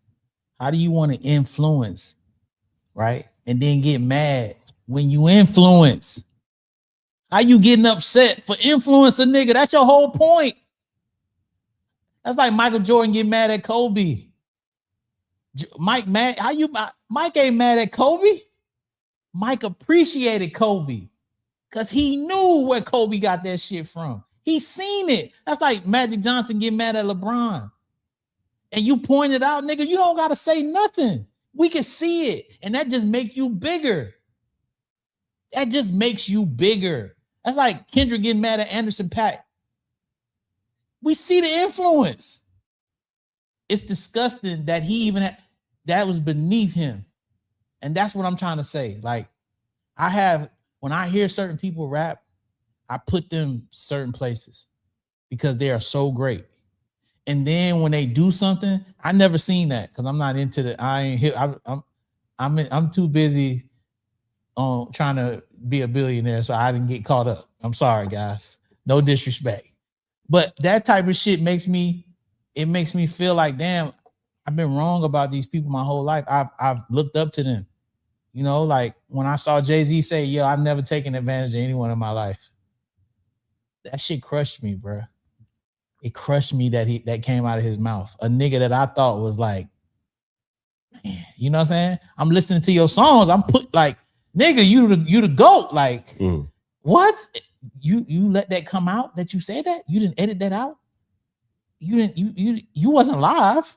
You could have got rid of that. So you heard the whole interview and said that we're gonna let that run. You lose some respect for niggas when they talk like so seeing that he said that shit hurts my feelings because he should know better. Nigga, you are one of the guys. You are like, niggas studied you. Of course niggas did some shit you did. Your whole style, a lot of shit you did Rakim was doing. You took a lot of Rakim shit. You took a nigga Nas. You ain't studied Nas, Lupe. You ain't studied Nas, nigga. We all studied Nas. We all studied Eminem. We all studied these young motherfuckers are studying Kendrick. That's what this shit is. That's what make it grow. That's what make it become the biggest shit in the world. Like that shit fucking, I never knew that. I never knew he did that. Who did what? Lupe, I never seen that. Oh yeah, he went public. Yeah, that's he went public. What's up? But I look, I hear what you're saying. I think that is different between generations. How would you consider Lupe and Kendrick in different generations? Absolutely. Okay. But what I'm saying to you is, Kendrick studied him. I told you there's a board that they had at Top's old studio in Carson. Kendrick had a bunch of people up there. When Kendrick met Bobby Creekwater, when we did that video, he told Bobby Creekwater, y'all probably don't even know who that is out of Atlanta. He told Bobby Creekwater, yo, I got you on my wall. Like, I studied you. This nigga is a savant. Kendrick is a savant, bruh.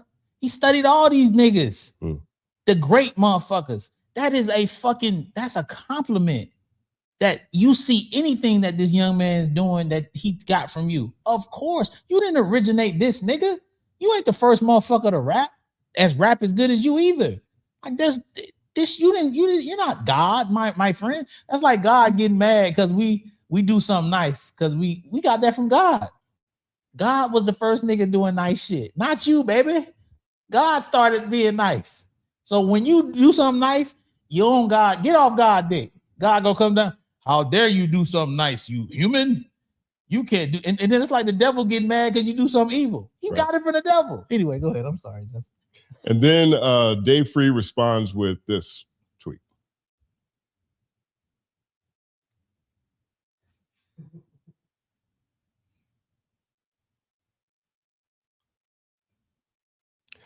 At Lupe Fiasco, go kick and push yourself into a tree with these wild allegations. And Dave being just as petty here. My point is, when these things are reported, I love David. They only report on the things that Lupe has done that come across as a hater to Kendrick. Yeah. And they don't cover the positive things he says about Kendrick. And I understand why it's hard to focus on the positive things if you're going to say 100 rappers nobody's heard of is better than Kendrick Lamar. Like a lot of stuff just, it's hard to look at this without another lens. You know what I mean? It's very difficult to interpret that way. Justin, you know how many hundreds is? It's like when we had an off the camera conversation, just off the camera. What did I say to Will.i.am? I said a billion. Will. Hey, love you. A billion's a lot of rappers. Yeah. Had you said there's some guys better than Jay-Z? Yeah. A billion, bro? There's not a billion rappers better than Jay-Z. It's not. I don't give a fuck what you're talking about. He's like, yeah, I kind of like, I shouldn't have said $1 billion. I mean, maybe not $1 billion. Right. Yeah, but when you speaking on these platforms, people gonna take it literally. So Lupe, hundreds, bruh, that's not true. I don't give a fuck. What you can name all the niggas you know, people that we never heard of. You're not gonna tell me that there's hundreds of them that are better than him, because if that was the case, hip hop would be in a much better place. There are not hundreds of rappers better than a nigga who was spitting complicated raps at the fucking Super Bowl. No way. Like this nigga's at the Super Bowl. At the Super Bowl. The audience is looking like, what is he talking about? He's going full length of the football field at the Super Bowl doing Euphoria. At the Super Bowl. Nigga. And guess what? Sashaying. No. And another thing, one of the most watched shows ever. They didn't turn it off. Yeah. They could have turned it off. We sat and watched it. Is he really gonna do it? We watched it. Whole shit. One of the most watched motherfuckers. So we watching a nigga give us bars and complication at one of the times where we drunk, eating greasy food, and we want the most palatable experience that we can have. And we're sitting watching the nigga give us a dissertation on hip hop and rap and culture, and you telling me there are hundreds of niggas better than him? Man, Dave Free said it best. You gotta push your ass up out of here with that. That's some bullshit, bro. Respectfully, you are a goat, but you want some fuck shit. Right. That's whole shit. Whole shit. I know it's your man's. That's whole shit. And he know that ain't right. And so what needs to happen, what he should do, is sit down with Justin, have a one-on-one. Hey, have the spot. Come pull up. Third verse, I won't even be here. You don't need to talk to me. Sit down, talk to Justin, and y'all have an exclusive, and you speak your piece, and stop going on platforms with people that want to downplay your light and put you in a position where you look like a buster ass hater. Because I know you're not a hater in real life, but this shit look like it. And it ain't about, we was having a conversation. I tell conversations. And Elle Janelle called before we came on. She's like, it's the super fans. No, Elle, I'm going to say this respectfully. It's him as well. Because he should not be going to these places having these conversations. And if he didn't go to these places and have these conversations, and we wouldn't have nothing to talk about. He's having these conversations. Nobody said he told him to say it's hundreds of niggas better than Kendrick. He said that. Nobody ran down that list of shit why he think that, nigga, you don't need to be doing all that. You don't need to be doing those type of explanations. You are a God MC. You're one of the greatest, nigga. What do you mean? Nigga, Dr. Dre is not sitting down talking about why such and such is better than him. You're not having that conversation. He gonna look at you like, what are you talking about? What are we doing? Okay, yeah, this ain't for me. I'm gonna go ahead and leave. That's what the greats do, nigga. You're not sitting in front of Eminem talking about, you're not doing that. You're gonna sit in front of Andre 3000 and have these minuscule conversations, and you think he gonna entertain that? Andre's gonna pull the flute out while you're talking and just start looking at you like this and just start playing that bitch, not saying nothing. And you're gonna shut the fuck up. That's what the greats do. So Lupe is a samurai. He's a swordsman. He's a swordsman, nigga. When a nigga start talking that bullshit, just pull the sword out and let it sit there, dog. One thing that's real consistent with me is whether professionally or personally, I do my best to understand where someone's coming from and try to commiserate with their position, right? Whether or not I agree, whether or not I hold the same position, whether or not I think this is a mistake, I can't believe this is happening, if I can understand where they're coming from, maybe I can get closer to the emotions they're experiencing, one. And in a lot of personal cases, figure out what it is that I can possibly say to stop this train wreck from happening. That I wouldn't say this is an example of that one, but a lot of personal situations are saying. Like, and it's been something that has been the linchpin to my career journalistically. Getting close to understanding an artist's motivation, whether it's the music they make or a situation that happened, like that is what I'm always trying to get at. right? And so I can see Lupe's motivations. I promise you I can. I trust everything he's told me. He's not lying to me about anything. I don't have a history of Lupe lying at all. I think a lot of times some of these things would be easier if Lupe just lied. Yeah. If Lupe was just like, oh yeah, I think Kendrick's gonna win. Yep, I think Kendrick's a better lyricist. Yep. No, but he don't like, either way, like, don't get me wrong. I understand he doesn't have to, but I think a lot of these issues wouldn't exist, right? Whether or not he goes on the platforms, he's going to say what he's going to say wherever he goes. But that was just an example of how Lupe is just legit. I don't have an experience of him lying about anything, right? You know, so, and I can see where he's coming from with this because I understand his tone and tonality, how he talks, how he can come across. You know what I mean? It took me a long time to build relationships with them. Yeah. You know, it was not an easy door to crack, trust me. Yeah. And that's of value to me. And so when I see that in these other things that are happening, right? It's not necessarily what happened with me, but how and why he's reserved a lot of times or distant from certain conversations. So I see that. And he is coming across in a way that doesn't represent necessarily how he feels repeatedly. And in that sense, I can understand how everybody who's looking at this is seeing it the same way, right? I can't say that either side is wrong, except for the fact that I understand both sides really well in this situation, right? And so that's where my perspective is framed when it comes to that. I feel you. He's wrong because he started it, because he shouldn't have said nothing. And he should have spoke differently when he said what he said. It's a way to talk about people without insulting them. And you know you insulting them. Like, listen, I made some funny shit about ASAP Rocky, right? If ASAP Rocky sees this and he's mad at me, I can't get mad at ASAP for feeling away because I was being funny, but he still can take it as an insult. I'm smart enough to know that me saying his fans accepting certain mediocrity will offend ASAP. So if I didn't want to offend him, I shouldn't have said nothing. It's a certain way. I'm intelligent. I write rhymes. I know how to do this. So if somebody's asking, if I'm Lupe Fiasco and I'm having certain conversations and then Rosenberg says, oh, Kendrick Lamar, I said, man, that goes without saying. And then I would have went to the next shit. That goes without saying. What are we talking about?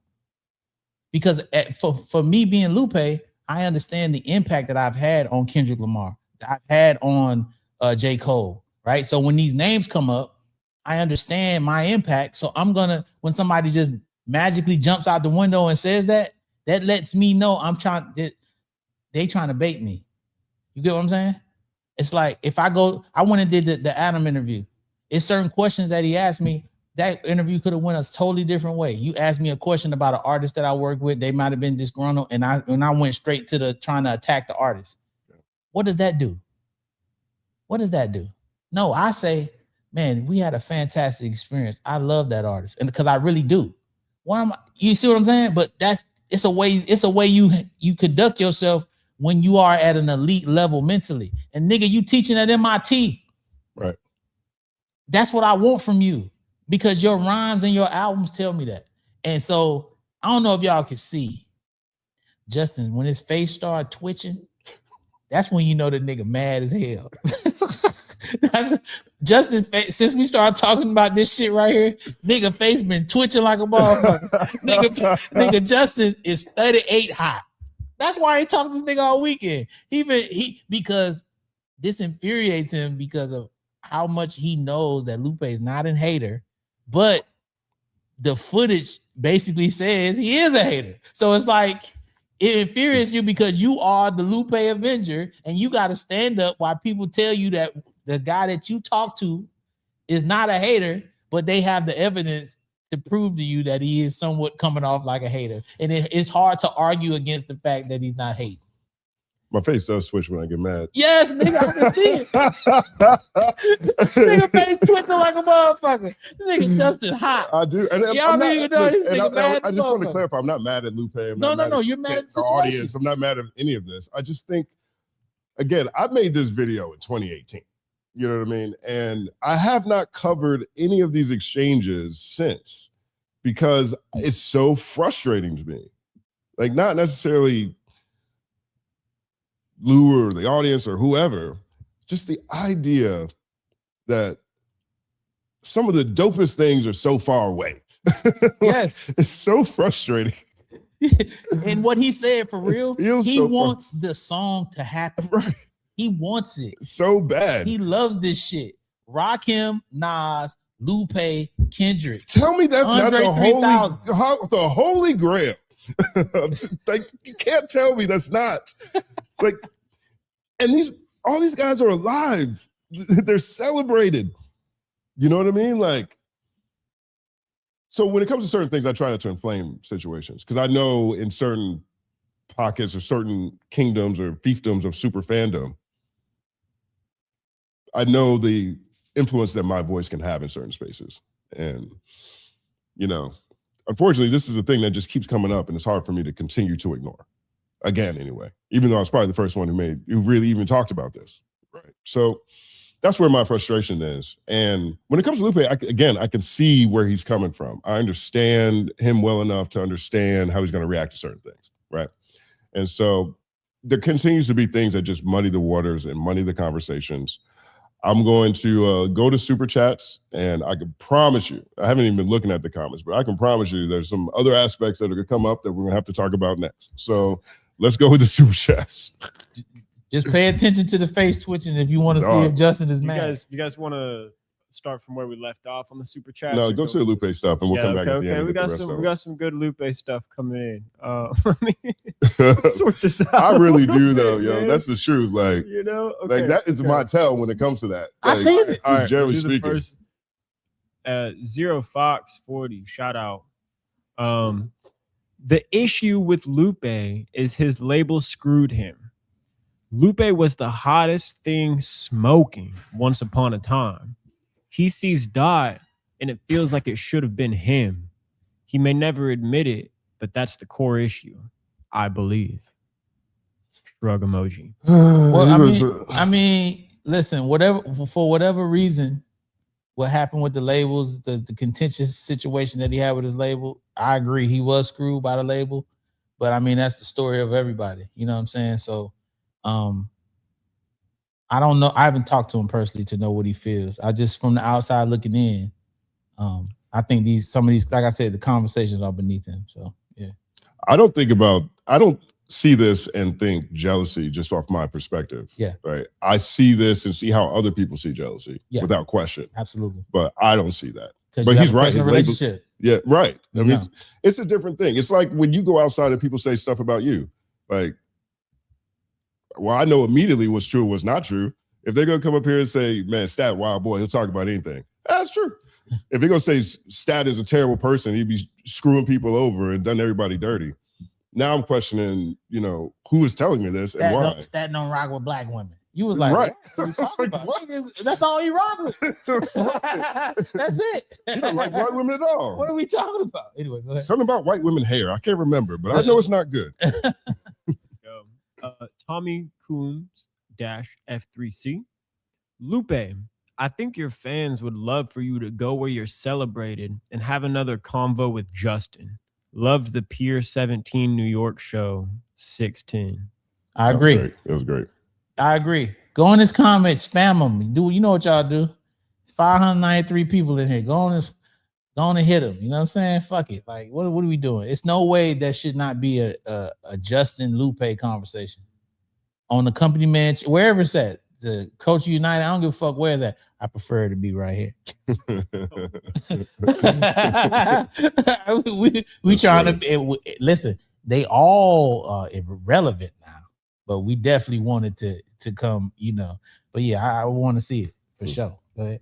Yeah. Now we got some peacemakers in the chat. So I'm going to go from the more inflammatory comments, and then we're just going to ride it out. So there we go. Thanks for telling the defensive playbook. Mika Red 30. Justin, I think your friendship with Lupe is making you downplay his actions. His name dropping Dot's name, sometimes negatively, has been happening for 7 years or more. He called a black woman a crazy bee. I I'm clearly a Lupe superfan. So that is 100% going to color my perspective. And I'm very clear and very transparent about that fact, right? And I'm also very clear and transparent about where I see differences. And I'm also very clear and consistent in acknowledging the points that other people are making. I'm not sitting here saying anybody is crazy for looking at the situation the way they are and the way it's being reported. I see it. I get it. I happen to be in a situation where I'm not just a fan of him and I'm caping for him based off of my fandom. I've had a 10-year, 11-year, 12-year relationship with him and his team.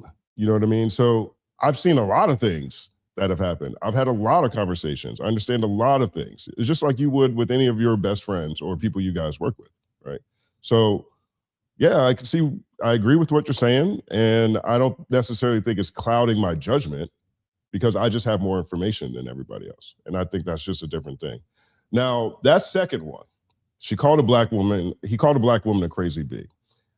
That is another situation that I hate. Like, I hate the fact that what he's talking about is he's talking about when he releases Endless Loop. And the initial coverage around that was from a creator called Absa fucking Lutely. And she made a video about Lupe's announcement of Endless Loop, which is the app that I told you guys about before that is only focused on Lupe, is only based on his music, can only be heard on FM radio at his show or in the Mojave Desert. And so she put out a piece that more than just with Lupe caused rifts in this community, right? Away from who is right or who's wrong, I am firmly against calling women B words, period. You guys don't see it in my content. I don't do it in my personal life. It's not something I condone. I do not support that without question, especially repeatedly. Now, one of the things that happened in Jason's conversation was Jason and We Are Deciphered told him they didn't like him calling Absa the B word. And he said, out of respect for Skip, which is We Are Deciphered, that he wasn't going to do that anymore, right? So I was happy to see that. I think that's progress. Now, from the other side of this, from Lupe's perspective, which he shared part of on that live stream this weekend, he puts out Endless Loop. A creator makes a video that is slanted, false. She calls him Judas of hip hop. She calls him Lupe the virus because she thinks he is destroying Black culture. Oh, wow. She calls him, I can't remember what kind of Negro she called him. She called him some kind of crazy Negro. Really? Right. Nothing that is technically nothing that's technically like offensive, but it's very strong language, especially considering how wrong she is about the premise of the video. Now, I'm not critiquing what Absa put out there, but that is how Lupe reacted to it. Like, the language is super strong. How did she do that? I think that's a different question. I've never talked to her about it. Damn. I don't know. I'd be theorizing, but that's not what I'm doing right now. So she does that, right? Lupe, like he does with everybody else, he reaches into the comment section and says, hey, if you want to talk about things, hit me up, right? Now, this is a very contentious point when it comes to Lupe, because maybe 6 months earlier, Lupe went on Kurtis King and it looked bad. It looked like he was hijacking the show. It looked like he wasn't respecting Kurtis. Like, it was a bad look. It was basically what happened this weekend, but 2 years ago on a different platform. And so I can see where Absa might be hesitant to want to have a live stream with Lupe after that. Like, I legitimately can see it. I think that video was extra. I really do. Like, even from a journalistic standpoint. Absa's someone I really respect. Like, I respect her work to the end. Absa is the first woman to come on Culture United. Like, I invited her because she is legit dope. Like, to me, she has by far the best coverage on what's happening on Drake's lawsuit, without question, right? So she is talented, like, and her words carry, her words have depth, and her words mean something, and she's a Black woman. And Lupe is a black man who fought to get at MIT. He's making projects and products that are just all black people. You know how rare that is to be at MIT and have an all black team, just generally speaking? Absolutely. You know how rare it is after they got rid of affirmative action? There's less black people in these spaces than ever. Yeah. Right. So Lupe is in there as a black man with a black team doing black coding around AI, all black team except for 2 white people. He is working all his students. He is every day trying to fight to keep black students at MIT and tries to steer them away from working on missiles and bombs and trying to do private sector space exploration stuff. Right. Lupe's whole career has been based in community. I know him more than anything else as someone who is deep into that. Right. So he's in this space trying to fight that fight as well with everything else he's doing. Right.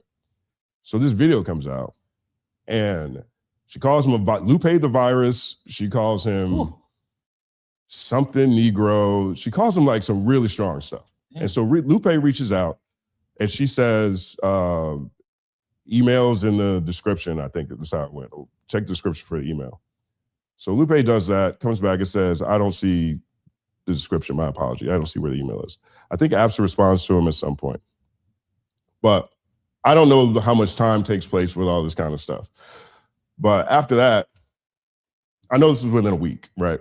So after that, Lupe is like, well, if I can't get in touch with her, I don't want to, she doesn't want to talk to me. She's telling me to go send her an email or whatever. Because a big part of this is that she refused to talk to him without MIT communications. I can understand being hesitant because of how that conversation with Kurtis went. But here's a black woman, here's a black man who makes a product. A black woman has a response to it. Black man reaches out to have a conversation, maybe we could talk about it. For one reason or another, which can make a lot of sense if you were triggered by the conversation that Lupe had with Kurtis King, she turns it down, right? Where it got funny to me was she told him that she wanted to talk to MIT Communications. What they got to do with it? She feels like they're a better source to get information from.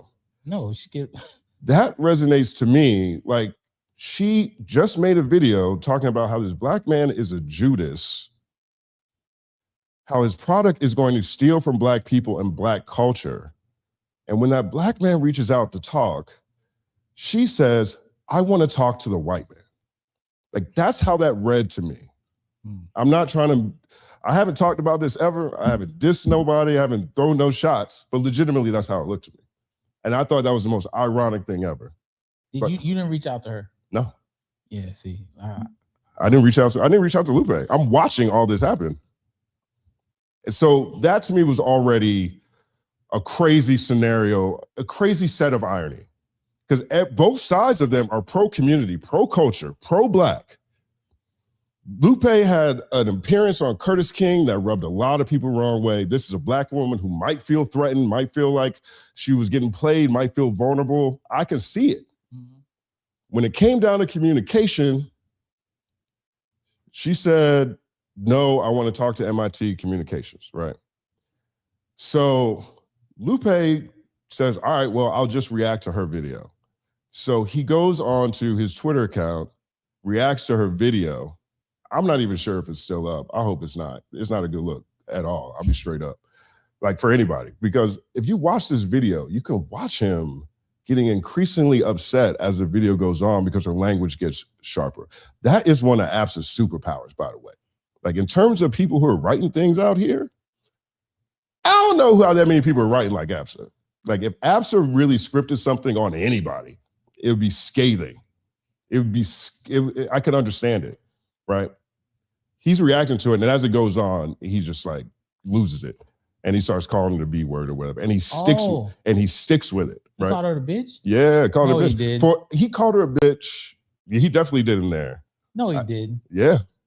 100%. No, he didn't talk like that. That's what he did. That's what I'm saying. Next question, dog. Yeah, that's next what question. Hey, yo. Next question. Yeah. Next question. Yeah, that's what he did. It's look, Lupe Fiasco. Yes, that's what he did. And I'll say Food this, and liquor. I'll say this straight up. Like, He didn't say that. He definitely You did. gotta show me that shit. I don't even know if that video's up. I don't believe that. I don't even know where it's. I don't even know if it's up anymore. I don't believe that he would do that. Lupe that works at MIT. You saw it with your own eyes. I watched this. Yeah, I'll say this straight up. Like, Lupe barely curses in his music. He don't even talk like that. Lupe loves his family, his sister so much. I've never even seen something like this from Lupe. Like, it's not something that I've ever seen, ever, like legit. And it was shocking, right? Wow. And like I said, I try to put myself in other people's shoes, whether or not I agree with them. Like, can I see where the motivation for something like this comes from? And like, it's unexcusable. It's not something that I support in any context. But essentially, because after this, she ends up emailing MIT. Now, I don't know the nature of the email. I'm not sure what it is.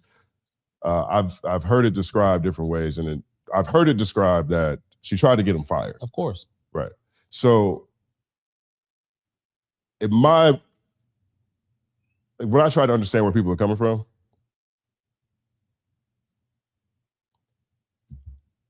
whether it's a man or a woman, if someone is trying to get me fired from my job that I don't know from a distance, I can understand where that motivation comes from.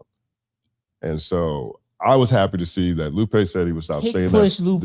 Right. Nigga. You know what I'm saying? Yo. You know what people said to me after I can't believe that. You know what people said to me? I've had people tell me, there's a particular video I made a few years ago. People are like, yo, I've never seen you like this. You must have been really upset. You must be really upset. And I think people get like that. You know what I mean? Nah. I don't think this is the best way to, I think this is a strategic misstep, like something crazy. And I think it's wild out of pocket, all things considered. You know what I'm saying? Nah, he ain't do that. Right. I don't believe it. Well, I gotta, you can go watch him say he's not going to say it anymore. So to me, that's like if there is one, you know, a progress on that particular point. There are bitches in the world. They exist. But in this situation, it didn't warrant him to have that type of discussion when it comes to that young lady expressing her opinion about the things that he's doing. Especially if he didn't conduct himself in a certain way in that interview. And what he should have did. What? If he didn't conduct himself in a way? If you telling me his interview with Kurtis King went a certain way. I got you. Because give you an example. There are people genuinely that did not like me in Culture United because of my interaction with Kurtis King. There's a lot of people who still don't. And still don't like me because of that. And have negative things to say about me and think that I am not what I am in real life because me and him, because he had an issue. He took something I said the wrong way. Right?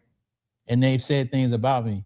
I'm not gonna go do something about somebody that has something to say about me that I know and people that love me know is not true in what I'm trying to do and it doesn't represent me. I'm gonna allow them to have their platform to say what they want to say, and I'm gonna get up out of there.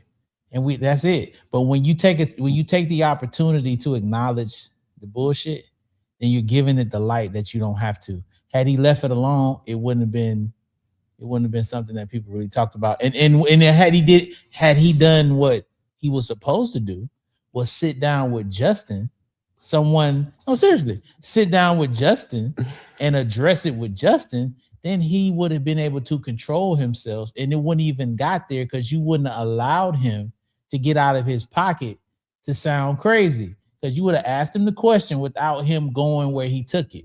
But because it was not in a controlled environment, that nigga just sitting at home, he just read it or seen it and he mad as fuck and then hit send. No, with Justin, we would have recorded it, we could have edited it, changed it, made sure he looked a certain type of way. You know what I mean? We've sat down with people, interviews that didn't come out. And if shit don't look right, we don't put the interview out. We had a whole interview with Carrie Hilson. Great interview. It was one part, didn't look right. I'm scratching it. She didn't feel comfortable. Somebody was talking about some Beyonce shit. Fuck it. And we didn't put the fucking shit out because she didn't feel comfortable. I'm like, Carrie, it ain't coming out. She's like, nah, we did it. I said, no, fuck it. You see what I'm saying? He could have had an interview with you like that and edited it around, put it out to the people, be like, no, you know what? I like Lupe again. Now, nigga, you instead of pushing the skateboard, now you're kicking rocks down the street because niggas hate your guts. Next super chat. I mean, I do want to say this again. Like I said, I try to understand where people come from. And if someone told me someone's trying to get them fired from their job, I'd understand their anger. I can't front like that. Well, the firing came after he called her a bitch. I'm not sure. It might have. Okay, I'm not sure the timeline of these things. Yeah. I can't remember where it happened and which point in time. Yeah. I really can't. Okay. I mean, it might have. It's Okay. 100% might have. But I do think that is an extreme thing to happen. Now, I don't remember if I don't know if I even saw these emails. I remember one point she posted an email that she sent to MIT. But I'm not even sure how that went. My understanding is she tried to get him fired. If that's untrue, perhaps it's different, but that's my understanding.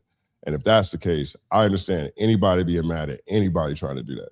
I've seen people try to get people fired that work with me at McDonald's, and people just flipped out.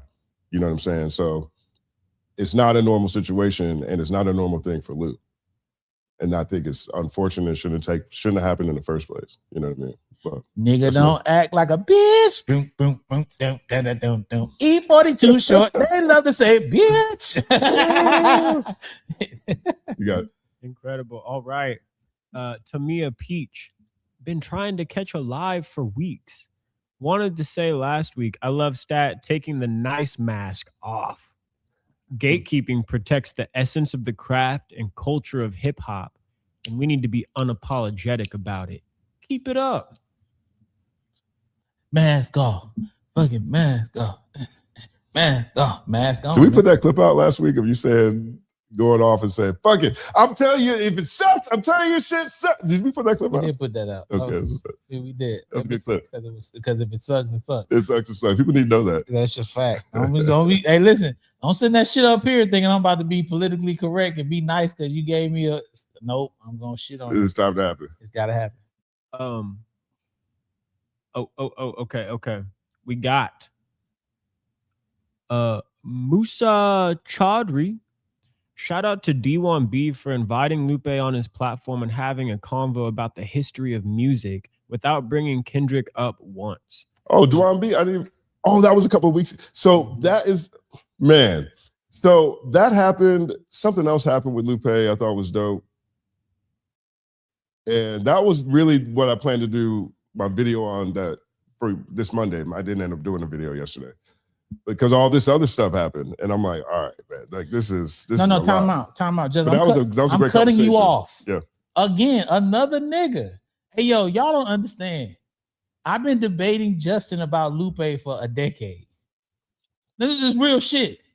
A decade. When I went in there and did the interview with Hip Hop DX, this nigga was talking about Lupe. I had no hair on my face. I look like a lesbian. You know what I'm saying? Like the hairless Stat look lesbo. You know what I'm saying? So I'm sitting there debating Justin. He started talking to me about Lupe.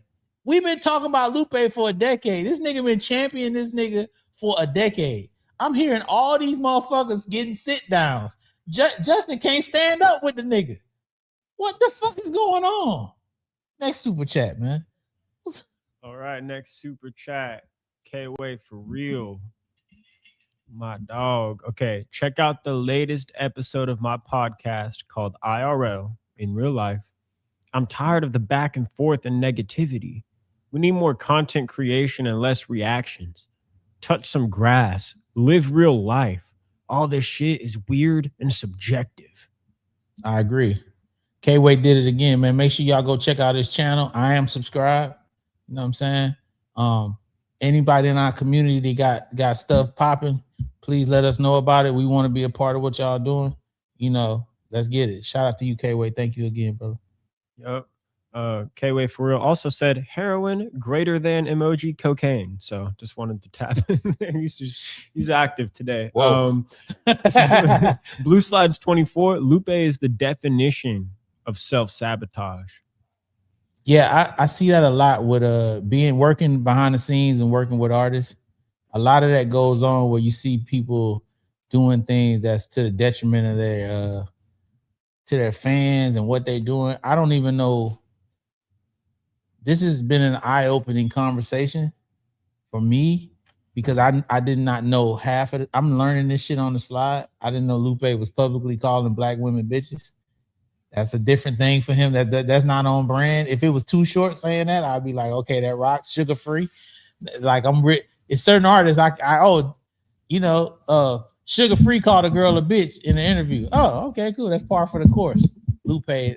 So this whole shit about even the Kendrick thing, Justin has mentioned it to me. I didn't really put anything into it because I didn't even pay it. I just felt like sometimes fans create certain narratives. I think this is part of it too. But when you put out a tweet like he did, and then you say it's 100 niggas is better than a motherfucker. I see that too. That's putting something to that. You know what I mean? Like, what are we talking about? He doesn't have a problem with Kendrick though. Like legitimately, he doesn't. Or TD. He absolutely or PJ does. Lang. He absolutely does, regardless of what he says, because of what he said. Perception. Because perception. Yeah, you have a problem with a nigga that you can't. You're saying that it's hundreds of people that's better than him, and you're telling us that, and we respect you. Teach rap. You're good enough to teach rap, and you understand rap, and you telling me a nigga that was on a diss song, rapped and said 7 lines from now, I'm gonna tell you what I meant, what I meant by what I'm saying right now. You're telling me that there are hundreds of niggas that's better than him that's done that in a battle. There's hundreds of niggas that took a club song and taught on the third verse, gave us a history lesson, and we listened to it. Well, he's talking about punches and entendres. Hey, just bro. To be fair. Just to be fair. Hey, bro, listen. You got to keep it where the conversation is. I get it, but that's what he is saying. A very specific thing. But you ain't studied him to say that, because if you go back to Kendrick was a battle rapper that lived on punches and entendres. Maybe I've been around too long. Maybe I remember when Angelo, shout out to Angelo, first brought Kendrick's music in to Dre, and Dre said it was too jazzy when Kendrick was like 16, a young 16, 17 years old. Maybe I've been hearing a nigga too long. Maybe I listened to Section 80, or I heard him rapping on the street, or him opening up for J-Rock. Maybe I've been around too long I know this nigga got punches and entendres. Maybe I heard the song with him, Corrupt, and Bad Luck, where Corrupt says, I'm a Muslim on pork. I'm the king of New York. That's where that line came from, where Kendrick talking about he said he the king of New York. That's a Corrupt line. Maybe I've been around too long to hear that shit and know it's bullshit. Maybe he don't know. Maybe just like I had to study MF Doom albums and study some Lupe albums. Maybe he should go study some of the earlier Kendrick work before he start having these discussions. That's like me getting up here and say, yo, MF Doom, he all right. This nigga, MF Doom is one of the greatest to ever rap in the world. Fuck a beat. Fuck that I don't fuck with some of the beats. This is MF Doom. Nigga, this is Kendrick Lamar. Nigga, this is Lupe Fiasco saying this. Another nigga who's one of the greatest. Are you crazy? Well, anyway, go ahead. K-Way, for real. Back at it. I listened to that Hot 97 interview in real time and watched Lupe over the years take shots at Dot and other artists. The 10th commandment is thou shalt not covet. Lupe can pretend to be unbothered all he wants, but over time, the truth has told itself. Ooh. Shot to the heart, and you're to blame. You give love a bad name. I don't think I ever knew the lyrics to that, so just right now. I know how it sounds. It's been in all my favorite 80s movies. I have no idea that's what you're saying. That actually makes a lot of sense. It's a good song. That nigga Lupe give love a bad name, man. Wow. Hey, whoa. GS Photo 1-I4Q gifted 10 third verse podcast membership. Hey, that's what's up. That's what's up. Appreciate you. Love to see it. I like this one. Okay, we got Bucktooth Music. Sit down with Kendrick or Kendrick and Soul. Sit down with Miss Absa MIT. Problem solved. Sincerely, the world's biggest Lupe fan. I like how you're thinking. I like how you're thinking. That's funny. We got K Dog Westmore 4643. Would a Kendrick versus Lupe and or a Jay versus Drake battle in the monotonous Dot versus Drake Stan War conversation, or just make it worse? I don't think Kendrick, which is not going to happen. Kendrick is not battling somebody that he deems to be a legend. he wouldn't even do it. He wouldn't even battle Lupe. And I don't think it would be smart of him to do so. Yeah. Because Lupe is just at home with a plethora of rhymes too. He's been preparing for this, I'm sure. I'm sure he's written it down. I honestly don't think that Lou wants to like battle him at all. You know? It does, and I'm not saying he wants to. I'm just talking about, I'm sure it's been written. I'm sure he has it. Hey dog, listen, man. Remember KRS-One? Yeah. When he did that interview, that I have a rhyme for all of the artists in the top 10 of the Billboard charts. Remember that shit? Yeah. It's like Batman. Batman figured out how to beat every Justice League member. I remember that shit. I have a rhyme. You know what I'm saying? Nigga, KRS-One, a grown ass man. Yeah. Maybe 60 something. I don't know. You know, he looks good. Shout out to him. But he just so y'all know, KRS-One is ready. Just in case. So I don't know if Lupe might be at home with his Kendrick bag like KRS-One was. As far as that, I honestly don't think there's any ill will or smoke anywhere. I don't. I just think that this is just how the things. Fans, though. Yeah, I really think more than anything else is what it is. And I'm giving, you know, I'm acknowledging the fact that if I'm a fan and I'm watching this from a distance, it looks the way it looks. I'm just in this situation. I just have more information, and so that's just what it is. For Lil C. Shout out to all the mods in the chat. Stat, today is my birthday. Share an unreleased Stat Quo song. Oh man. Perfect question. Everyone's trying to bring No, There's a bunch in your phone right there. Well, I'm gonna say happy birthday to you. And let me see. Play it, Dre. I got it here. Tiptoe 71. Justin, I was getting cooked in Koala's chats. They called me a Lupe stan. All I said was, I am a Dot fan, but I'm a fan of hip hop, and Lupe got bars. LOL. Look, hold on. Birthday girl, here you go. Hold on. Can you hear the movie? I did. Maybe if I think hard, I can imagine it. I wrote this thing about flea markets, my face on milk cartons. My hood made me a target. I persevered regardless. Detention in the ER, homework on the martyr. The B. James Harden niggas stuff rockets in they starters.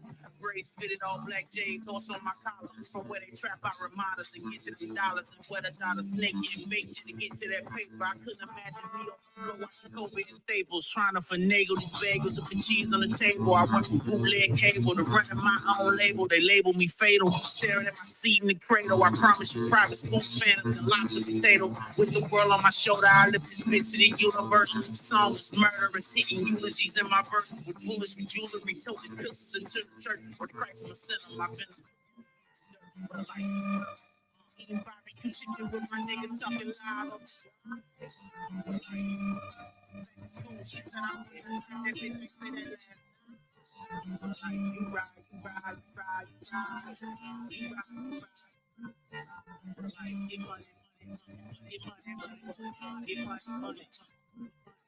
Thinking about ghettos, swap these gas pedals to cap.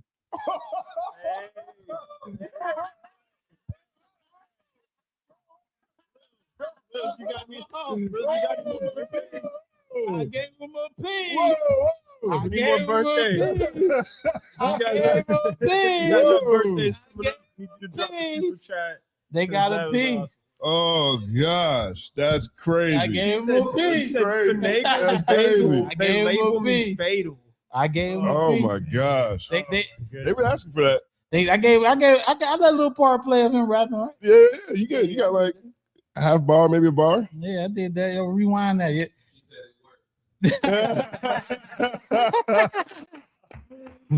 That's dope. Hey, K-Way for real. We're back to the a little bit earlier. K-Way for real. White culture, not using washcloths, chasing tornadoes, talking back to their parents, and eating pink poultry. Boom. Oh, yeah, I do talk back to my parents a little bit. Stat. Oh, we've got 65 shutdowns. Stat. You need to go on an arena. You need to go on an arena tour with your mediocrity. 65 shutdown. We don't play. Hey, listen. Listen, if y'all gonna pay for the tickets, I'll pull up. I could be hype, man. I fuck that. Hey, listen. That's what I'm saying. Shout out to ASAP. You know what I mean? Y'all not gonna tell me that's some complicated rhyme schemes he's doing on them songs. Y'all can't tell me that. But anyway. Hey, Will Thompson Fargo, shout out. Didn't hear every stream. Laid off Friday last week. Weekend crash out complete. Gonna land on my feet and apply the pendulum ink. That was nice. Bars. That's bars. Back up, You know Pendulum Ink? I don't know what that is. That's Mickey Fax's MC school. Oh, that's dope. Yeah, it's called Pendulum Ink. He was doing it for Pendulum Ink. Like, It's appropriate that he would call it that. Yeah. Yo, motherfuckers don't understand. Mickey is nice. Nice. Mickey is nice. Nice. Man, Mickey can go, man. Yeah. Now competing with Soulja Boy in his lyrical showdown school. K-Way, for real, can we have an uncomfortable convo about Tiana Taylor? I'm tired of the effery. What's the fuckery with her? What's going on? What's the rest of the super chat? He said she was in the movie one battle after another for like 35 minutes, and the acting wasn't better than Wuni Masaku in Sinner. Gosh. Well, hey, listen, you know, she won the award. She won the Oscar, shout out right? to Tiana. I remember when she did the 16 with her Sweet 16. Yeah. I mean, she's done a lot with her career. She's very talented. She does a lot of choreography stuff behind the scene. She, you know, she's having conversations with people, executive producing albums. She's phenomenal. She's exceptional and she's gifted. And I do believe when her career ends, she will be an icon because she's so talented. I just believe at this point to call something. I mean, we can award her in a different way, like, you know, right. You know, creator of the year. That's even great, you know. But when you say icon, you kind of like devalue the term. It's like legend of the year. That you can't be a legend in 1 year. You know what I'm saying? That's still so crazy to me. Yeah. I guess, you know, do you have to be dope that year? Or I guess so. I guess you gotta be dope that year. Icon of the year is crazy. They should have came out with this 2 years ago. Exactly. You can make an argument Kendrick should have won the last 3 years. Facts. Well, that's what you could have a multiple icon of the year award winner. He's just an icon at this point. I mean, he's been rapping for over 10 years. So, like, if people just go on a crazy run, technically you can have an icon of the year award multiple years in a row. I'm sorry. This whole concept of an icon happening in 12 months is just. And you know what's crazy is that how many people that it took to make that decision, that they pay money to make that decision, and they all came to the conclusion that this is what we should call it. Yeah. Just got an editor's note from my boy Loyal. Tiana Taylor was creative director of the NBA Youngboy tour. Well. Oh no, that's a big tour. It was. That was crazy. Down to Earth 83. I'm just here to remind everyone, Kendrick is the only rapper in history to win a Pulitzer Prize. That's a crazy stat. Dot is quite literally living Black history. Yeah. Shout out to That's a great stat. LL Biddy 1. Unfortunately, Lupe appears to be the one acting like the slur he called Absa. She has spoken about the situations with receipts since. He stays aggrieved. Wow. Oh, K-Way, for real, Stat hoarding his music like Khaled hoarding his weight loss. How you just gonna put the tip in our ear hole, teasing us with this good music? Yeah, that was crazy. No, I just played a part though. No, because when we talked about it before, and it was our birthday. Yeah, it was her birthday. So somebody's birthday, we just represent the birthday. I just played a part of it, and I let some of the other part go in there. That song is fire though. The song is hard. The song is amazing. It's a great theme song. Probably a great song for the third verse EP. Here we go. OC_RTR. It sounds like Lupe just wants Kendrick to give him flowers for being in the same chamber lyrically. I mean, I highly doubt that too. You know what I mean? I don't know. Well, first of all, I have no idea how Kendrick's taking any of this stuff. Do you? Have you any conversations? I think if it came up to Dot, he would say, "Oh yeah." That's what he said. That's crazy. That's what he would say. He'd say, "Oh yeah, that's crazy." Dog, he is so smart. Yeah. He's so smart, dog. He's so smart. I mean, down to who even is photographed with. Yeah. He doesn't just, you're not just gonna be taking no picture with that nigga. Right. And he's always been smart. Like he's always been on point. You know what I'm saying? He's just matured within his year. I mean, beyond his year. So I know he's probably had people have conversations with him about certain things, and he hits you just with you. That's wow, for real. That's funny. You know what I'm saying? Because I just remember some of the conversation. Like I'm just talking about certain rappers, and I'm saying who's better. He would just be like, "Oh, you think so? Okay, all right." He just be shit like that. He not gonna waver. Some got to be really terrible for him to be like, "Yo, that shit's whack." Like Manny would play music for Kendrick, and Manny be like, "Don't play it. He ain't gonna say it's whack. You don't even play it for him, because he's not gonna. He's just not that type of. He's just not gonna shit on people. He's not a hater, bro. He's just like really." He really solid though. So. Okay, we got Zero Fox 40. Not even sure if this makes sense. Let's try to break it down. Kendrick is more Andre 3000 than Lupe Fiasco. I think Kendrick a lot of people. Yeah, it's a hybrid. I think he's Ice Cube too. Right. I think he's, you know what I'm saying, Tupac. He's Eminem, definitely. Yeah, he's definitely Eminem, definitely Andre. And he's definitely Lupe. Right. And Absa is definitely Lupe. And they'll tell you that. OC_RTR back at it. The Source Awards are the only valid award show for hip hop. It was more legit in categories for the artists, even though the Source is no longer here. Well, Benzino was running it, so we gotta let that go. Yeah. The BT Hip Hop Awards.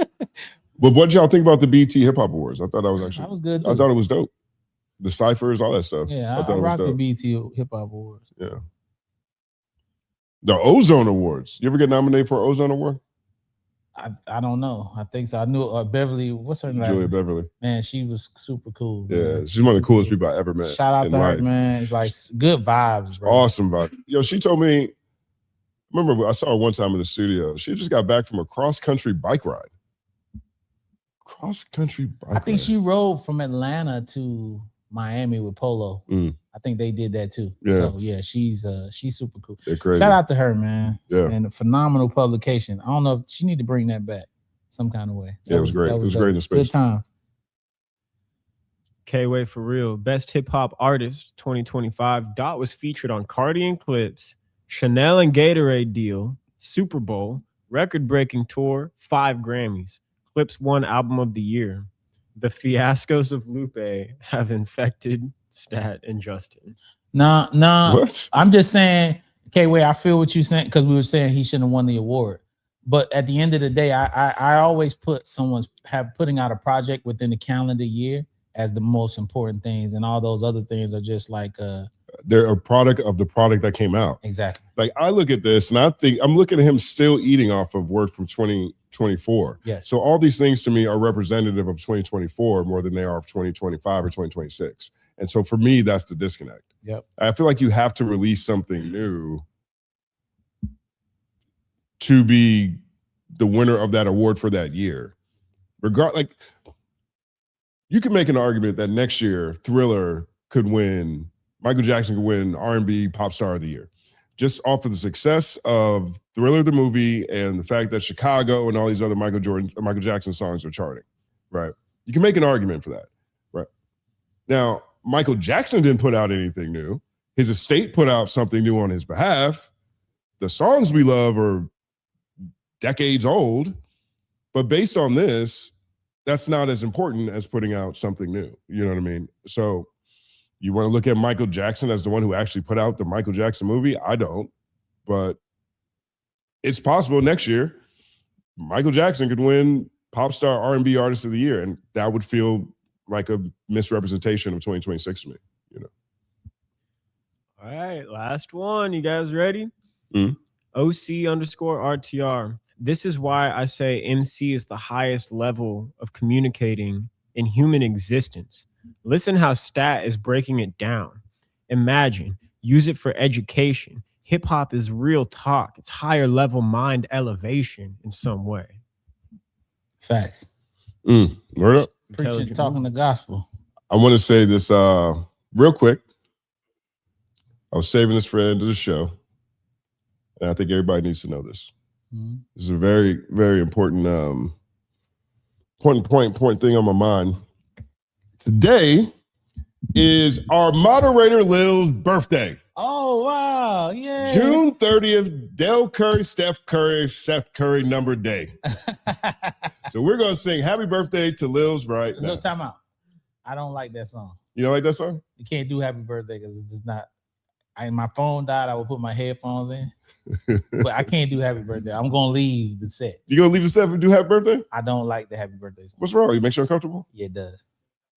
Is it like trauma triggers? I think so. Yeah. I don't like that. DJ, everybody that knows me personally know I don't get down with the happy birthday song. Right, Did you not know that about me? I didn't know that. Yeah, it's bad. Yeah.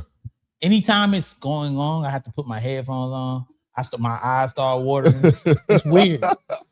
I swear, dog. I swear it's weird as fuck. If I hear people sing the happy birthday song, yeah, I instantly start like tearing up. Yeah. I don't know if I was like victimized on my birthday or something. Maybe I don't Sounds know. Like it. Yeah, it does something to me. I'm even talking about it, my eyes are welling up right now. I'll do a different happy birthday song. And I guess I'll be the only one to sing it. And it won't trigger you because it's totally different. Okay, well, ready? Feliz Navidad? No. That's Merry Christmas. Oh. We're gonna do this one. We're gonna do Stevie Wonder. Happy birthday. Happy birthday to you. Happy birthday from me to you. And I hope you have many more. Because today's your birthday. That's happy birthday set to the theme song to Sanford and Son. Sanford and Son. Yeah. I know that. That's a better one, right? I fuck with that. We can do that. Happy birthday, Lils. Thank you for everything. You've been a tremendous friend. You're an awesome moderator. Hope you have the best day, best year ever. We appreciate you, Lils. And thank you so much for the fantastic job you do. Yeah. I know it can get treacherous in the chat. And we appreciate the chat and everybody that showed up today and rocked with us. You know what I mean? We had a spirited conversation, which will be continued. I'm sure. On Culture United, it's gonna go down. And I'm sure someone's gonna clip something and send it to Lupe. So our mutual friend would be telling me that he hates my guts now. Let's see if they clip the song you played. Oh no, they're not gonna clip that. Well, I didn't. They don't have the official version. And plus, I didn't play I only played a small piece of the thing that came in. I didn't get to. You know what I mean? I ain't really get in there. I ain't really get down to the nitty gritty. You know what I mean? I did that because old girl birthday. You know what I'm saying? See how I care about y'all. You know what I mean? I did that for the people, man. We do it for the people. That's why we do it.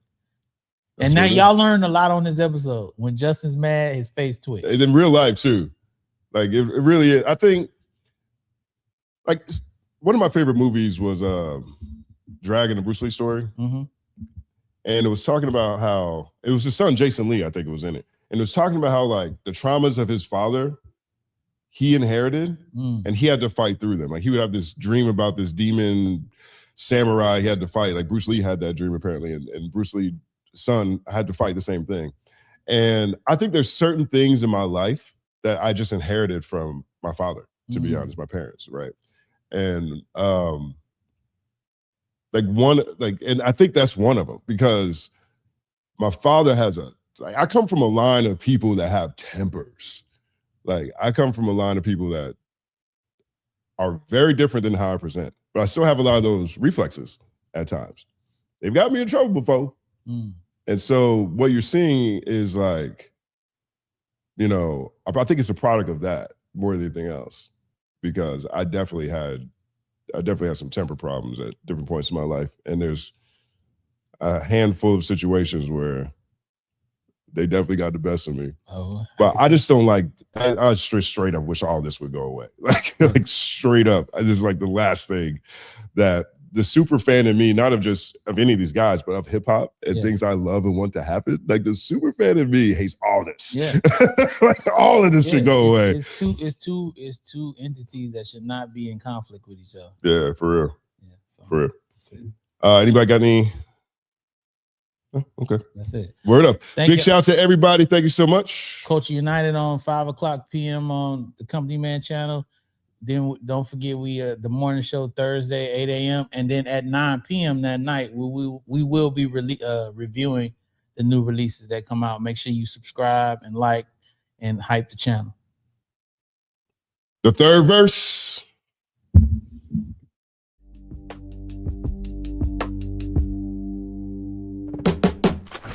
Whatever you wanna know, whoever you wanna see, the place you all need to be, the place you can't leave, the seed that plants seeds, the place you allowed to talk free. Whatever you wanna know, whoever you wanna see, the place you all need to be, the place you can't leave, the seed that plants seeds, the place you allowed to talk free.